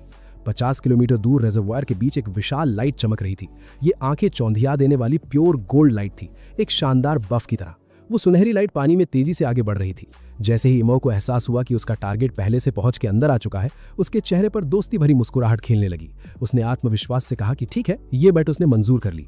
उसने मुस्कुराते हुए झाओ से कहा कि हारने के बाद वो रोते हुए अपनी मां के पास शिकायत करने मत जाना। उन दोनों ने तय किया कि अगली मुलाकात रिजर्वॉयर पर होगी। दोस्तों, 1 घंटे के सफर के बाद दोनों आखिरकार विशाल ड्रैगन किंग रिजर्वॉयर पर पहुंच जाते हैं। ये इलाके के सबसे बड़े वाटर सोर्सेज में से एक था, जिसकी सतह दूर तक फैली हुई थी। सूरज ढलने का वक्त हो चुका था और रोशनी पानी की लहरों पर बिखरी हुई थी। लेकिन दोस्तों, सच्चाई ये थी कि इमो का मूड वहां का नजारा देखने का बिल्कुल नहीं था। इसका कारण ये था कि घमंडी झाओ ठीक उसी वक्त अपनी बेहद महंगी और चमकदार इन्फ्लेटेबल ल्यूर बोट पर सीना चौड़ा करके खड़ा हुआ था। वो वहां इस कदर दिखावा कर रहा था जैसे उसके ऊपर भूत सवार हो गया हो। जाओ बेट कास्टिंग रील, लैम्बी कास्टिंग टेक्निक और high tech carbon fibre fish finder का घमंड दिखाता है। दूसरी तरफ हमारा हीरो आमो चुपचाप कीचड़ वाले किनारे पर खड़ा होकर अपनी रिपल ड्रैगन रॉड निकालता है। दोनों स्ट्रीमर्स की लाइव स्ट्रीम्स इस वक्त एक्टिव थीं और जाओ के पॉपुलर होने की वजह से इस मुकाबले का हाइप आसमान छू रहा था। दर्शक 2 हिस्सों में बंट चुके थे। हर कोई सोच रहा था कि इस बार जीत किसकी होगी। कुछ फैंस मानते थे कि हमारे मंत्री आमो के पास सुपरनैचुरल किस्मत है। लोग चैट में स्नैक्स की शर्त लगाते हैं कि वो कोई रास्ता निकाल ही लेगा। वहीं कुछ दर्शक मजाक उड़ाते हैं कि उसका नसीब इतना खराब है कि वो जरूर पानी से कोई भूत पकड़ कर निकालेगा। भाइयों, इनका सिस्टम और बफ सच में अलग है। जल्द ही मुकाबला ऑफिशियली शुरू होता है। पैसों का फायदा साफ दिख रहा था। हालांकि जाओ की टेक्निक साधारण थी, पर डीप वाटर में उसकी पोजीशन परफेक्ट थी। 10 मिनट से कम वक्त में उसने एक छोटी पर्च मछली पकड़ ली। मछली बाहर निकलते ही वो एक विजेता की तरह हंसने लगा। उसने मजाक उड़ाया कि मास्टर आमो, आपका काम कैसा चल रहा है। उसने आमो का कीचड़ में खड़े होने का रोस्ट किया, पर आमो कैमरा के सामने इन घटिया तानों से बिल्कुल परेशान नहीं था। आमो का पूरा फोकस अपने अंदरूनी सिस्टम इंटरफेस पर था। वो उस सुनहरी धूल को घूर रहा था जो रिजर्वॉयर के ठीक बीच में तेजी से तैर रही थी। जब यकीन हो गया कि ये कोई जिंदा जानवर है, तो उसने तुरंत अपनी बिगिनर फिश एफिनिटी एबिलिटी चालू कर दी। पानी में एक अदृश्य लहर दौड़ गई, पर इस बार मछलियों का झुंड नहीं आया। ये देखकर लगा कि शायद यहाँ कोई अलग प्लॉट आर्मर चल रहा है। जाओ को एक और मछली पकड़ते देख आमो ने बड़ा फैसला लिया। उसने सिस्टम शॉप में अपने 100 पॉइंट्स खर्च कर दिए, बदले में एक गॉड टियर बेट लिया और पूरी ताकत से उस बेट को पानी की गहराइयों में फेंकने लगा। जाओ ये देखकर सिर हिलाता है। उसे लगता है कि आमो बेवकूफ है जो रॉड से इतनी दूर चम्मच से बेट फेंक रहा है। जाओ समझा कि आमो मुफ्त में मछलियों को खाना खिला रहा है, पर आमो ने बस इंतजार किया। ठीक 5 मिनट बाद वो सुनहरी धूल अचानक रुक गई। फिर उसने अपनी दिशा बदली और आमो की तरफ इतनी भयानक रफ्तार से दौड़ी कि मैप पर सुनहरी लकीर बन गई। आमो का दिल खुशी से धड़कने लगा क्योंकि ये सुनहरा बिंदु एक बेहद ओवरपावर्ड खजाने का साफ इशारा दे रहा था। जैसे ही उसका कांटा पानी में गिरा, फ्लोट ऐसी खतरनाक स्पीड से डूबा जो दिल दहला देने वाला था। वो फ्लोट सिर्फ 1 सेकंड में गायब हो गया। उसकी रिपल ड्रैगन रॉड जोर से नीचे खिंची और आगे का हिस्सा पानी में घुस गया। ये फोर्स पहले वाले ड्रोन हादसे से 10 गुना ज्यादा थी। जैसे ही ये ताकत ऊपर आई, आमो ने जोर की दहाड़ मारी और रॉड को पूरी ताकत से ऊपर खींचा। वो उस जानवर को बाहर आने के लिए चिल्लाया। एक तेज टूटने की आवाज आई क्योंकि हैवी ड्यूटी लाइन इस दबाव से चीख रही थी। तभी पानी की सतह अचानक एक धमाके से फट गई। एक विशाल और चमकती हुई सुनहरी पूंछ ने पानी पर जोर से थप्पड़ मारा। डूबते सूरज की रोशनी में बूंदें बिखर गईं। जाओ ये देखकर इतना हैरान हुआ कि उसके हाथ से उसकी अपनी रॉड ही गिर गई। उबलते पानी की तरफ इशारा करते जाओ हकलाया कि उसे अपनी आंखों पर विश्वास नहीं हो रहा। उसने पूछा कि क्या उसने सच में कोई सुनहरा ड्रैगन देखा है। ढलते सूरज में वो विशाल सुनहरी पूंछ किसी पवित्र चमक जैसी लग रही थी। अगले ही पल वो वापस डूब गई। उसके टकराने से ऐसी लहर उठी जिसने जाओ की बोट को लगभग पलट ही दिया। आमो अपनी रॉड को कस के पकड़े था और भयानक ताकत महसूस कर रहा था। उसके चेहरे पर खुशी से ज्यादा डर था, पर सुनहरी पूंछ को देखकर उसका निश्चय अपनी आखिरी हद तक पहुंच गया था। उसने खुद से कहा कि चाहे ये ड्रैगन हो या कीड़ा, जब इसने बेट खाया है तो अब ये उसका है। एक आखिरी जोर के साथ आमो ने गहराइयों के खिलाफ महायुद्ध शुरू कर दिया। लाइव स्ट्रीम की चैट खुशी से पागल हो चुकी थी। हर कोई खड़ा हो गया था। फैंस आमो की हौसला बढ़ाई कर रहे थे। वो चाहते थे कि आमो समीर लड़के को इस चमत्कार की असली ताकत दिखाए, पर आमो के पास कमेंट्स पढ़ने का वक्त नहीं था। उसके हाथ शीशे की तरह भारी हो चुके थे और उनमें दर्द था। फिर भी अंदर की खुशी ज्वालामुखी की तरह फूट रही थी। रॉड के जरिए वो लहरों के नीचे जानवर का गुस्से भरा संघर्ष महसूस कर सकता था। अपनी टेक्निक से पानी के अंदर का दबाव कम करते हुए आमो जोर से हंसने लगा। उसने जाओ की तरफ चिल्लाकर कहा कि उसका काम खत्म हो गया है और इस शिकार का वजन 50 पाउंड से ज्यादा होगा। आमो ने जाओ की मछली को बस एक छोटा स्नैक्स बोलकर मजाक उड़ाया, पर डर से पीले पड़ चुके जाओ ने चिढ़ते हुए जवाब दिया कि अभी भी उसकी लाइन आसानी से टूट सकती है। जाओ ने कहा कि जब तक मछली बाहर ना आए कुछ भी हो सकता है। वो बस आमो की किस्मत खराब होने की दुआ कर रहा था, पर आमो की लाइफ में लाइन टूटना जैसा कुछ नहीं था। उसने जाओ को नजरअंदाज किया और सिस्टम मैप को घूरा। सुनहरा बिंदु करीब आ रहा था और आमो ने एक दुर्लभ लेजेंडरी जानवर के निशान पहचान लिए थे। उसे यकीन था कि ये टॉप टियर शिकार उसका नाम रोशन कर देगा। वक्त बीतता गया और लड़ाई आधे घंटे तक चलती रही। आखिरकार पानी के अंदर का राक्षस थकने लगा। उसकी स्टैमिना कम होती गई और संघर्ष धीमा पड़ गया। इस मौके का फायदा उठाते हुए आमो दहाड़ मारकर पीछे झुका और रॉड खींची। पानी की सतह धमाके से फटी और एक विशाल काली परछाई बाहर आई। सबसे पहले एक मोटी और चपटी पूंछ दिखी। पहली नजर में वो किसी विशाल कैटफिश या तैरती लकड़ी जैसा लगा। जाओ के मुंह से गाली निकली और उसने हैरानी से पूछा कि इसका सिर वॉश बेसिन जितना बड़ा है। पर अगले ही सेकंड जाओ और पूरी चैट बिल्कुल शांत हो गई, जैसे सबका टिकट कट गया हो। उथले पानी में आते ही वो मछली जैसा तड़पा नहीं। उसने 4 मोटे पैर बाहर निकाले और अजीब तरीके से किनारे पर रेंगने लगा। फिर उसने अपना भयानक और चौड़ा मुंह खोला। उसने किसी रोते हुए बच्चे जैसी दिल दहला देने वाली आवाज निकाली। आमो वहां पत्थर की तरह जम गया।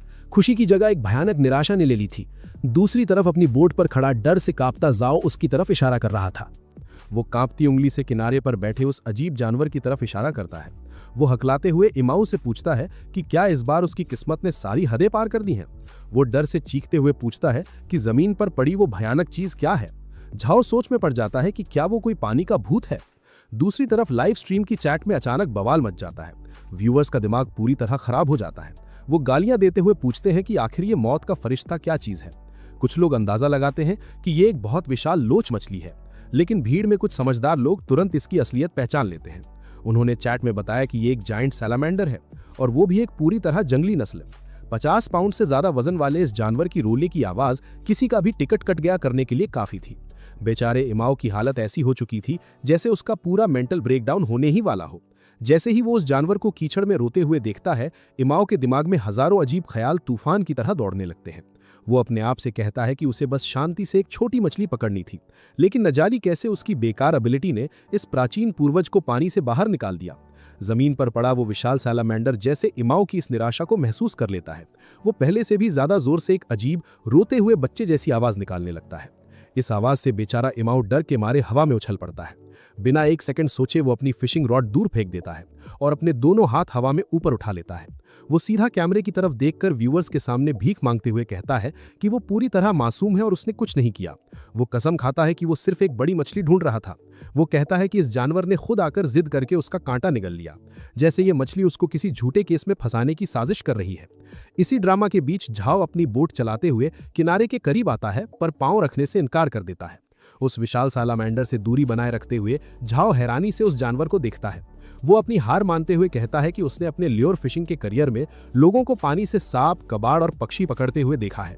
उसने लोगों को कछुआ निकालते देखा है, लेकिन सिर्फ एक सिंपल हैंड रॉड का इस्तेमाल करके 50 पाउंड का विशाल सालामैंडर पकड़ना एक बिल्कुल ही ओवरपावर्ड चमत्कार है। झाओ जोर से ऐलान करता है कि इमाओ इस दुनिया के इतिहास में ये अजीब कारनामा करने वाला पहला इंसान बन चुका है। पर बेचारा इमाओ ये तारीफ सुनने के लिए बहुत ज्यादा डर चुका था। वो झाओ से भीख मांगता है कि वो अपनी बकवास बंद करे और इस मुसीबत से निकलने का रास्ता बताए, क्योंकि उसका किसी हालत में जेल की हवा खाने का मूड नहीं था। उसके दिमाग में सिर्फ ऑफिसर वांग जियांगुडू का चेहरा घूम रहा था, जो उसे पुलिस स्टेशन में चाय पीने के लिए बुला रहा हो। इमाओ को लग रहा था कि ये कोई इनाम नहीं, बल्कि उसकी जिंदगी की सबसे बड़ी मुसीबत है। इसे देखकर लग रहा था जैसे उसने मछली नहीं बल्कि उम्र कैद की सजा पकड़ ली हो। इसीलिए वो घबराहट में अपने माथे को मसलता है और उस भयानक जानवर से 2 मीटर की सुरक्षित दूरी पर उखड़ू बैठ जाता है। उसकी हालत देखकर ऐसा लग रहा था जैसे कोई गुलाम अपने गुस्से वाले राजा के सामने झुका हो। वो कांटा निकालना चाहता था, लेकिन उसको छूने से उसकी रूह कांप रही थी। वो जानवर फिर से 2 भयानक आवाजें निकालता है, जिससे इमाओ के शरीर के रोंगटे खड़े हो जाते हैं। वो चुपचाप हाथ जोड़कर उस पूर्वज से अपना रोना बंद करने की भीख मांगता है। वो बड़बड़ाते हुए कहता है कि अगर इसने रोना बंद नहीं किया तो जल्द ही जंगली भेड़िए आ जाएंगे या उससे भी बुरा पुलिस पहुंच जाएगी। अचानक उसे सच्चाई का एहसास होता है। वो अपना लाइव स्ट्रीम वाला फोन उठाता है। वो किस्मत के आगे हार मानकर इमरजेंसी हेल्पलाइन पर कॉल करता है। वो ऑपरेटर से कहता है कि कॉल फॉरेस्ट्री ब्यूरो को ट्रांसफर की जाए, क्योंकि उसने एक प्रोटेक्टेड नस्ल पानी से बाहर निकाल ली है। ऑपरेटर थोड़ी हिचकिचाहट के साथ पूछती है कि क्या वो वही मशहूर इंसाफ का मंत्री है जो पानी से मुजरिमों को बाहर निकालता है। ये सुनते ही इमाओ का माथा खराब हो जाता है। वो गहरी सांस लेकर आइडेंटिटी कंफर्म करता है और बताता है कि उसने ड्रैगन किंग रिजर्वायर से 50 पाउंड का रोते हुए जायंट सैलमैंडर पकड़ा है। वो जल्द मदद मांगता है ताकि जानवर डिहाइड्रेशन से ना मर जाए। फोन काटने के बाद वो देखता है कि झाव पानी की बोतल लेकर उस सैलमैंडर पर पानी डाल रहा है। झाव मजाक उड़ाते हुए कहता है कि इसको पकाने के लिए 2 बड़े बर्तन लाने पड़ेंगे। ये घटिया कॉमेडी सुनते ही पैनिक से भरा इमाओ उसकी तरफ दौड़ता है और अपना हाथ झाव के मुंह पर रख देता है।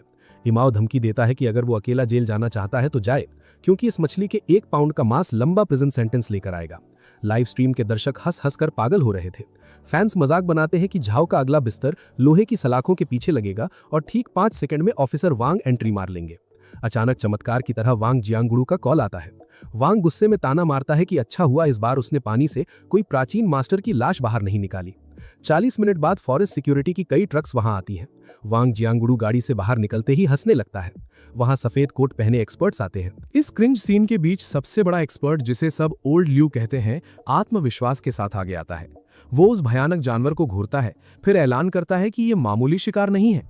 ओल्ड ल्यू के मुताबिक ये आज तक की लिनजियांग शहर की सबसे विशाल वाइल्ड जायंट सैलमैंडर है। वो उसकी लंबाई का मुआयना करता है। उसका अंदाजा था कि ये लॉन्जेविटी स्टार 50 या 60 साल पुराना होगा। भाइयों, ये जानवर वहां खड़े लोगों से बड़ा था। ये बोलने के बाद ओल्ड ल्यू पीछे मुड़ता है और हमारे हीरो इमू का हाथ जोर से पकड़ लेता है। उस एक्सपर्ट की आंखें कृतज्ञता से भरी हुई थी। ऐसा लग रहा था जैसे इमू ने किसी की पेटी बना दी हो और उसे शांति पुरस्कार मिल रहा हो। ये एक ओवरपावर्ड मोमेंट था जहां मछुआरे को महान हीरो बना दिया गया। ओल्ड ल्यू उस जवान लड़के को देखते हुए कहता है कि आज उसने जो महान काम किया है उसके लिए शुक्रिया अदा करने के लफ्ज नहीं है। वो एक्सपर्ट समझाता है कि ये सैलमैंडर लोकल एक्वेटिक इकोसिस्टम की रिसर्च के लिए अनमोल है। इस एक सैलमैंडर ने इमू का सिस्टम ऐसी तेजी से अपग्रेड किया कि हर शख्स उसकी इज्जत करने पर मजबूर हो गया। ओल्ड ल्यू ने बताया कि उसने समाज के लिए शानदार सेवा की है। लेकिन दोस्तों, हमारे हीरो के चेहरे पर शर्मिंदगी और दुख भरी मुस्कुराहट थी। उसके पास खुशी मनाने का कारण नहीं था। अजीब मुस्कुराहट देते हुए इमू हिचकिचाहट के साथ एक सवाल पूछता है। इमू उस विशाल सैलमैंडर की हालत सोचकर डर रहा था। उसे डर था कि कहीं उसके जोरदार हुक ने उस जानवर के मुंह को छील तो नहीं दिया। ये सोचते हुए उसका प्लॉट आर्मर यूजलेस लग रहा था। इमू ने कांपते शब्दों में पूछा कि क्या जख्मी होने के बाद ये सैलमैंडर दोबारा ड्रैगन रेंज रिजर्वायर के गहरे पानी में वापस जा पाएगी। दोस्तों, जरा इस लड़के की ड्रामेबाजी देखो। पहले ताकत से लाइन खींची और अब दुख में जी रहा है। वहीं वो समझदार एक्सपर्ट उसे तुरंत दिलासा देता है और उसकी घबराहट दूर करता है। ओल्ड ल्यू आराम से बताता है कि इमू का हेवी ड्यूटी हुक सही जगह लगा था और किसी नाजुक हिस्से को चोट नहीं पहुंचाई है।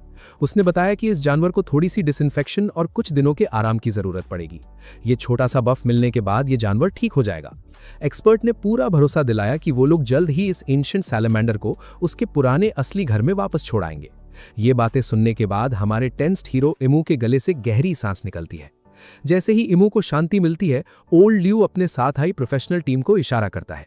उनका असिस्टेंट इस इशारे का मतलब तुरंत समझ जाता है। वो असिस्टेंट तेजी से दौड़कर रिसर्च ट्रक की तरफ जाता है ताकि वहां रखा लाल रंग का एनवेलप और चमकदार सिल्क बैनर ला सके। ओल्ड ल्यू गर्व के साथ उन चीजों को इमू की तरफ थमा देता है। वो समझाता है कि ये छोटा तोहफा फॉरेस्ट्री ब्यूरो की तरफ से सम्मान का प्रतीक है। ओल्ड ल्यू बताता है कि इस सम्मान के साथ 2000 युआन का कैश प्राइज शामिल है। हालांकि ये बड़ी दौलत नहीं थी जिससे इमू अमीर हो जाता, पर यह तमाम ऑफिसर्स की सच्ची इज्जत की निशानी थी। ओल्ड ल्यू उम्मीद जताता है कि मिस्टर इमू आगे भी इस नोबल स्पिरिट को कायम रखेगा और समाज का भला करेगा। जब इमू उस बैनर पर सुनहरे अक्षरों में लिखी लाइन को पढ़ता है तो उसका सिस्टम हैंग कर जाता है। उस बैनर पर उसे मछलियों और इकोलॉजी का रक्षक टाइटल दिया गया था। दोस्तों, ये क्रिंज की सारी हदें पार करने वाला मोमेंट था जिसे पढ़कर इमू को चक्कर आने लगे थे। उसका इरादा सिर्फ शांति भरी मछली पकड़ने का था और उसे फॉरेस्ट रेंजर जैसा सम्मान मिल रहा था। इसी उलझन भरी स्थिति के बीच एक्सपर्ट्स वहां से निकलने की तैयारी करते हैं। वो डिवाइन जानवर जो पिछले घंटों से रोते हुए बच्चे जैसी आवाजें निकालकर डरा रहा था, आखिरकार फॉरेस्ट डिपार्टमेंट की गाड़ी में लाद दिया जाता है। उसे दूर ले जाया जा रहा था, पर अचानक ऐसा लगा जैसे उस जानवर ने इमू को आखिरी बार घूरा देखा हो। इमू फैसला नहीं कर पा रहा था कि वो सैलमेंडर बचाए जाने के लिए शुक्रिया कह रही थी या किस्मत का मजाक उड़ा रही थी। इस शांति के बीच एक और जनाब थे जिनकी किस्मत ने आज उन्हें जमीन पर लापटका था। वो था अमीर लड़का जाओ द्वियू। अपनी बुरी हार के बाद जाओ धीरे से अपने महंगे रैप्टर ट्रक की तरफ बढ़ता है और ट्रंक खोलता है। वो अंदर से एक sleek professional grade alloy case बाहर निकालता है। जाओ एक हारा हुआ रूप लेकर कहता है कि शर्त तो शर्त होती है। फिर वो केस खोलकर उसमें रखा नया शिमानो स्पिनिंग रील और एक टॉप टियर ल्योर रॉड हमारे हीरो के सामने पेश करता है। दोस्तों, इस गियर सेट की मार्केट वैल्यू 38,000 युआन थी। ये कोई मामूली रकम नहीं थी। ये किसी भी मछुआरे के सपने जैसा शानदार ओवरपावर्ड हथियार था। इमू के हाथ उस महंगे गियर को पकड़ने के लिए खुजला रहे थे, लेकिन उस पर लगे भारी प्राइस टैग को देखकर उसके कदम ठिठक गए। इमू हिचकिचाहट से जाओ से पूछता है कि क्या इतना महंगा गियर लेना ज्यादा तो नहीं हो जाएगा, पर वहां खड़ा जाओ बिल्कुल नहीं चाहता था कि वो अपने नए दोस्त और लकी मछुआरे को नाराज करे। जाओ जिद करता है कि इमू ये इक्विपमेंट बिना शर्म के रख ले।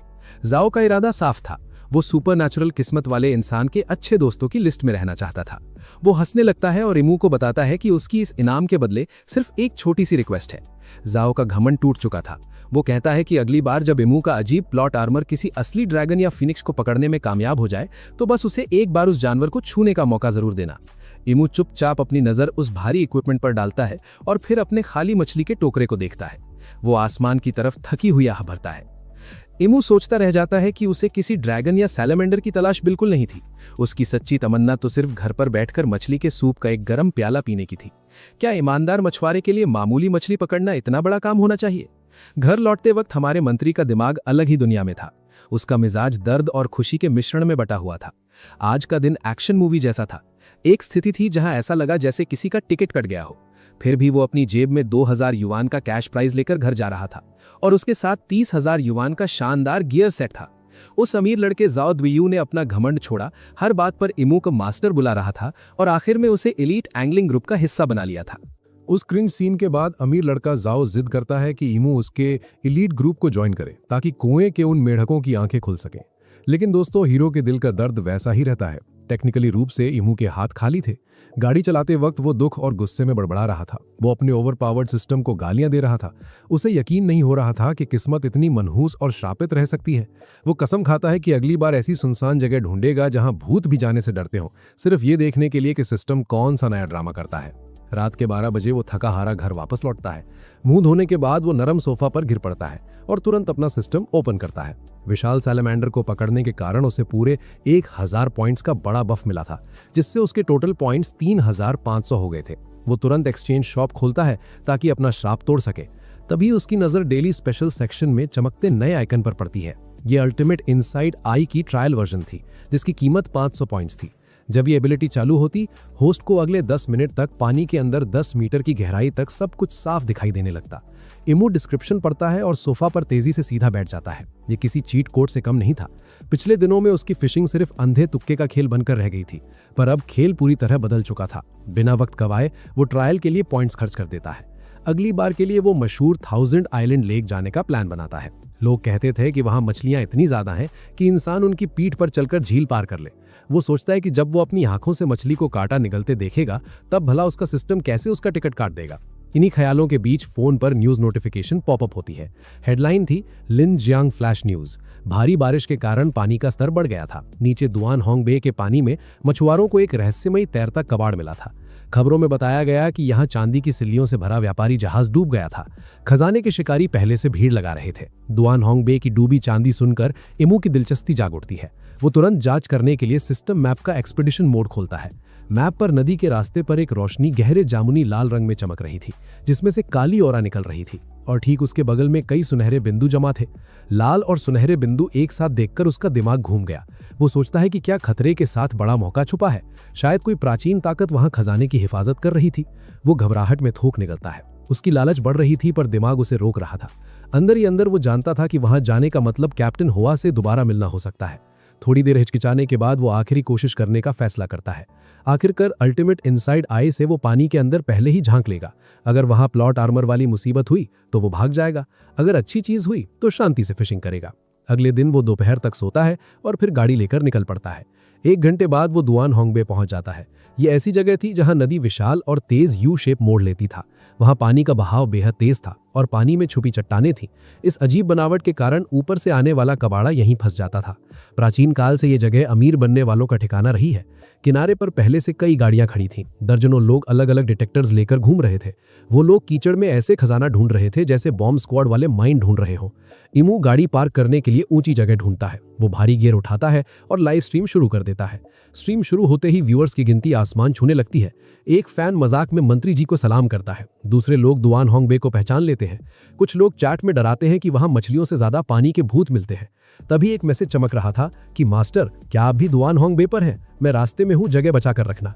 ये आखिरी कमेंट अमीर लड़का जाओ दोयू का था। इमू आम सा जवाब देकर आगे बढ़ जाता है। अपना भारी सामान उठाए हुए वो खजाने के शिकारियों से बचता है और अकेले एक गहरे बैक वाटर की तरफ जाता है जहां बहाव सबसे तेज था। ये सिस्टम मैप पर वही जगह थी जहां जामुनी लाल रोशनी और सुनहरी रोशनी ओवरलैप कर रही थी। वो किनारे की चट्टानों पर जगह बनाता है। वो नदी के गंदे पानी में झांकता है और धीमी आवाज में अपनी अल्टीमेट इनसाइड आई एबिलिटी चालू कर देता है। आंखों पर ठंडी लहर दौड़ जाती है और दुनिया पूरी तरह बदल जाती है। नदी का गंदा पानी अचानक शीशे की तरह साफ होने लगता है। ऐसा लग रहा था जैसे आंखों में हाई डेफिनेशन फीड चालू हो गई हो, जो सीधा पानी के नीचे तक सब कुछ दिखा रही हो। वो हैरानी से चीख पड़ता है। नदी का निचला हिस्सा कबाड़ खाने जैसा लग रहा था, जो जंग लगे फ्रेम्स और टूटी साइकिल से भरा पड़ा था। वहां ट्रैक्टर का कंकाल भी पड़ा था। पर उसकी निगाहें जल्दी ही बे के सबसे गहरे हिस्से में एक गड्ढे पर जाती है जो वेस्ट के नीचे छिपा था। वहां बिखरे हुए सिक्के के आकार की कई गोल चीजें पड़ी थीं जिनसे चमकदार रोशनी निकल रही थी। इस खजाने को देखकर वो खुशी होने वाला था कि उसकी नजर एक विशाल चीज पर पड़ती है। उन चांदी के सिक्कों के ठीक नीचे 1 मीटर लंबी लाइन के साथ एक बड़ा ओवल शेप का ऑब्जेक्ट रखा हुआ था। वो विशाल ऑब्जेक्ट कीचड़ में आधा धंसा था और टूटी हुई लोहे की चेन से लिपटा हुआ था। उस चेन के आसपास ही सबसे ज्यादा चमकदार चांदी के सिक्के फंसे हुए थे। सिस्टम के थर्मल मैप पर यह विशाल ओवल ऑब्जेक्ट एक दिल दहला देने वाली जामुनी लाल रंग की रोशनी से चमक रहा था। वो टाइमर चेक करता है। स्पेशल विजन खत्म होने में बस 5 मिनट बचे थे। उसे अपना कांटा ठीक उस विशाल ऑब्जेक्ट पर फेंकना होगा या फिर उस चेन में फंसाना होगा। तेजी से वो अपने गियर की तरफ जाता है। वो वही बड़ा फेदर हुक उठाता है जिसने उसे मशहूर किया था। उसमें एक भारी लेड वेट जोड़ता है और निशाना लगाता है। वो भारी वेट हवा में शानदार आर्क बनाता हुआ ठीक टारगेट के ऊपर गिरता है और गहराइयों में डूबने लगता है। अपनी सांस रोकते हुए वो रॉड को बड़ी चतुराई से घुमाता है जब तक उसका हुक उस लोहे की चेन से न टकरा जाए जिसने उन कीमती चांदी की सिल्लियों को जकड़ रखा था। उसके दिमाग में अचानक चाइम बजती है और पानी का नजारा अपने गंदे रूप में लौट आता है। एक चक्कर जैसी अजीब लहर टकराती है पर वो इसे तुरंत इग्नोर कर देता है। वो कलाई तेजी से पीछे खींचता है जबकि लाइन के जरिए भारी वजन ऊपर महसूस होता है। ये लोहे से लोहे के टकराने का साफ फीडबैक था और उसे शानदार जीत का एहसास होता है। वो रॉड दोनों हाथों से मजबूती से पकड़कर पूरी ताकत से खींचता है, लेकिन दबाव के बावजूद नीचे छुपी चीज अपनी जगह से हिलती तक नहीं। ऐसा लगता था जैसे उसने पूरी जमीन को ही जकड़ लिया हो। सच कहूं तो इसका वजन वाकई हद से ज्यादा भारी था। वो इस स्थिति को समझता है और दिमाग में नया आइडिया आता है। अगर वो अकेले इसे खींच नहीं सकता तो हैवी वेपनरी बाहर निकालने का सही वक्त था। जल्द ही सभी लोग किनारे पर एक क्रिंज रस्साकशी का मुकाबला देखते हैं। एक तरफ नई ऑफ-रोड व्हीकल थी और दूसरी तरफ पानी में छुपा अनजान राक्षस। वो सीधा गाड़ी से इलेक्ट्रिक विंच केबल और मजबूत नायलॉन रोप बाहर निकालता है। एक स्लिप नॉट बनाकर उसे टेंशन वाली फिशिंग लाइन पर खिसकाता है। अपनी अंदरूनी आंख और फीडबैक से वो विशाल ऑब्जेक्ट की रिंग में प्लॉट आर्मर फंदा डाल देता है। ये ओवरपावर्ड मैन्यूवर लाइव स्ट्रीम के दर्शकों को हैरान कर देता है। सब हैरान हैं कि क्या उसने मछली पकड़ने का कोई नया सिस्टम इन्वेंट किया है। आखिर किस अजीब मछली को निकालने के लिए विंच चाहिए। वहां सबको एहसास होने लगा कि आज जो होगा वो बिल्कुल छोटा नहीं होगा। कमेंट्स को इग्नोर करते हुए वो किनारे पर रिमोट का बटन दबा देता है। विंच मोटर जोर से बजती है, स्टील केबल टाइट होती है और गाड़ी थोड़ी आगे झुक जाती है। पास खड़े ट्रेजर शिकारी शोर सुनकर आते हैं और अपना अलग थ्योरी बनाने लगते हैं। कुछ कहते हैं कि डूबा हुआ जहाज पकड़ा है, दूसरे आत्मविश्वास से कहते हैं ये सिर्फ डूबी लकड़ी होगी जो यहाँ आम है। एक मजाक उड़ाता है कि ताबूत बाहर निकल रहा है और भीड़ रिकॉर्ड करने लगती है। पानी बुरी तरह उबलता है और कीचड़ से सड़ंद भरी महक आती है। इन हाई एक्सपेक्टेशंस और पानी उछलने के बीच पानी का राक्षस अपना रूप दिखाता है। सबसे पहले एक जंग लगी मोटी चेन बाहर आती है। उस चेन पर कई काले टुकड़े चिपके थे जो चमकती रोशनी दे रहे थे। उन्हें देखते ही उसकी आंखें खुशी से चमक उठती हैं। ये असली चांदी थी, ठीक वैसा ही जैसा उसने बफ के रूप में सोचा था। अचानक एक भारी आवाज आती है। वो विशाल ऑब्जेक्ट जिसे मोती चेन्स ने बुरी तरह जकड़ा हुआ था, अब उस विंच के जरिए उतले पानी से किनारे पर खींचा जा रहा था। ये एक बहुत ही बड़ा अंधकार लोहे का टुकड़ा था। पहली नजर में जंग से ढकी हुई ये अजीब चीज ना तो कोई ताबूत लग रही थी, ना खजाने का बक्सा, लेकिन इसकी सबसे अनोखी बात यह थी कि इसके ऊपरी हिस्से पर एक बड़ा सा मेटल का रिंग बाहर निकला हुआ था। उसका ओवरपावर्ड हुक और गाड़ी की नायलॉन रोप दोनों ही उस रिंग पर बिल्कुल परफेक्ट तरीके से अटके हुए थे।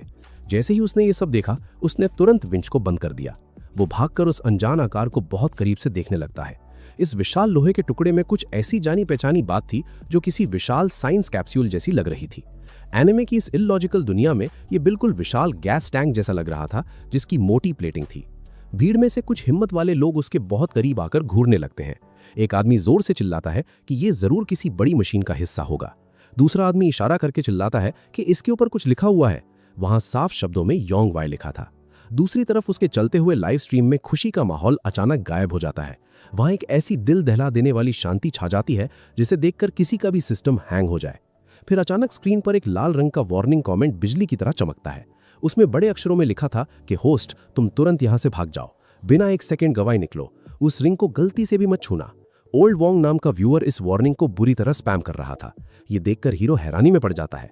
स्क्रीन पर एक और तेज मैसेज चमकता है कि ध्यान से देखो, ये पुराने जमाने का भयानक एक्सप्लोसिव बॉम्ब है। इसकी बनावट कंफर्म करती है कि ये एविएशन बॉम्ब या तबाही मचाने वाली नेवल माइन है। तुम्हारा हुक जिस रिंग पर अटका है वो इसका असली ट्रिगर मैकेनिज्म है। अगर ये फट गया तो तुम्हारा सीधा टिकट कट गया समझो। अपनी मौत की ऐसी खौफनाक खबर सुनकर हमारा हीरो बुरी तरह सुन पड़ जाता है। वो मूर्ति की तरह मुड़कर उस बॉम्ब को देखता है जो 2 मीटर दूर था। उसी खौफनाक शांति के बीच उसके कानों में एक बहुत ही धीमी क्लिक की आवाज आती है। यह सुनते ही डर की ठंडी लहर उसके तलवों से सिर तक दौड़ जाती है। इस प्लॉट आर्मर वाले हीरो का सारा आत्मविश्वास धरा रह जाता है। भीड़ को भी थोड़ी देर से समझ आता है कि कुछ बहुत बुरा होने वाला है। किसी ने घबराकर धीमी आवाज में पूछा कि क्या उस चीज से आवाज आ रही है। भाइयों, ये इस सस्पेंसफुल सीन का सबसे ज्यादा क्रिंज सवाल था। अगली ही दिल की धड़कन पर पूरी भीड़ मधुमक्खियों की तरह वहां से जान बचाकर भाग जाती है। पलक झपकते ही वहां का पूरा किनारा बिल्कुल खाली हो जाता है। हीरो भी चाहता था कि वो भाग जाए, लेकिन कोई रास्ता नहीं था। उसकी रॉड लाइन गाड़ी से और गाड़ी उस भारी रोप से जुड़ी हुई थी। रोप ट्रिगर रिंग को ताकत से खींच रही थी और विंच का मोटर लॉक हो चुका था। अगर वो टेंशन ढीला करता तो आज उसकी पेटी बना दी जाती। टांगे कांप रही थीं, लेकिन उसने खुद को शांत रखने की कोशिश की। कांपती हुई उंगलियों के साथ वो तुरंत अपने फोन से वांग जियांग गुडाओ को कॉल करता है। कैप्टन की आवाज सुनने में बेहद थकी हुई और बुरी तरह परेशान लग रही थी। कैप्टन ने पूछा कि अब नया क्या बवाल हो गया है। वहां उसकी एबिलिटी वाले मामले पर सेमिनार चल रहा था। बॉम्ब को घुरते हुए हीरो कांपती आवाज में बोलता है कि कैप्टन वांग, उसे बचाएं। इस बार पानी से लाश नहीं मिली है, लेकिन लगता है वो जिंदा लोगों को ऊपर भेजने वाला है। उसने विंच से एक भयानक बॉम्ब बाहर निकाल लिया है और वो ठीक उसके ऊपर खड़ा है। फोन पर एक खौफनाक शांति छा जाती है। फिर कुर्सी के गिरने की आवाज आती है। ये किसी कॉमेडी शो की तरह था और उसके बाद कैप्टन वांग जोर से दहाड़ता है। वो सेमिनार रोककर बॉम्ब स्क्वाड और हेलीकॉप्टर्स को तुरंत रवाना होने का कड़ा आदेश देता है। वांग चिल्लाता है कि वहां से 1 इंच भी मत हिलना और सांस धीमा रखना। वो 2000 पाउंड का एरियल बॉम्ब है, फटा तो पूरा मिटा दिया जाएगा। तुम्हें और तुम्हारी गाड़ी को पल भर में पूरी तरह पैक कर दिया जाएगा। हीरो जवाब देता है कि उसको पता है, वो सांस लेने में भी डर रहा है। 10 मिनट बाद जब हीरो चक्कर खाकर गिरने वाला था, आसमान में हेलीकॉप्टर की आवाज गूंजती है। डाउन ड्राफ्ट से आसपास की घास उड़ने लगती है और हीरो डर से जोर से चिल्लाता है। वो कहता है, करीब मत आना, हवा की वजह से गाड़ी हिल सकती है और धमाका होगा। खतरे को भांपकर पायलट तुरंत मशीन ऊपर खींचता है और दूर सड़क पर लैंडिंग करता है। कुछ ही देर बाद कैप्टन वैंग अपने ऑफिसर्स की बड़ी टीम लेकर मैदान में उतरता है। वो लोग तुरंत 2 किलोमीटर का लंबा चौड़ा भयानक एक्सक्लूजन जोन बना देते हैं। दूर खड़े लोगों को निकालकर सामने वाले सुरक्षित पहाड़ पर सीधा भेज दिया जाता है। बॉम्ब स्क्वाड के एक्सपर्ट्स भारी बॉम्ब सूट्स पहनकर ठीक पेंगुइन की तरह धीरे आगे बढ़ते हैं। इस सीरियस सीन में ऐसी मूवमेंट किसी को भी हंसा सकती है। कितना क्रिंज प्लॉट आर्मर है। कैप्टन वैंग मेगाफोन से चिल्लाता है कि एक्सपर्ट्स की हर बात ध्यान से सुनना और गलती मत करना। हीरो हामी भरने के लिए सिर हिलाना चाहता था, लेकिन डर से गर्दन पत्थर बन चुकी थी। वो सिर्फ आंखें झपकता है ताकि कैप्टन दूर से उसकी इस मजबूरी को साफ देख सके। डिस्पोजल टीम का हेड इंस्ट्रूमेंट्स निकालता है और उस विशाल अनजान ऑब्जेक्ट को ध्यान से स्कैन करता है। स्कैन करते ही उस एक्सपर्ट का चेहरा एकदम भयानक रूप से काला पड़कर मुरझा जाता है।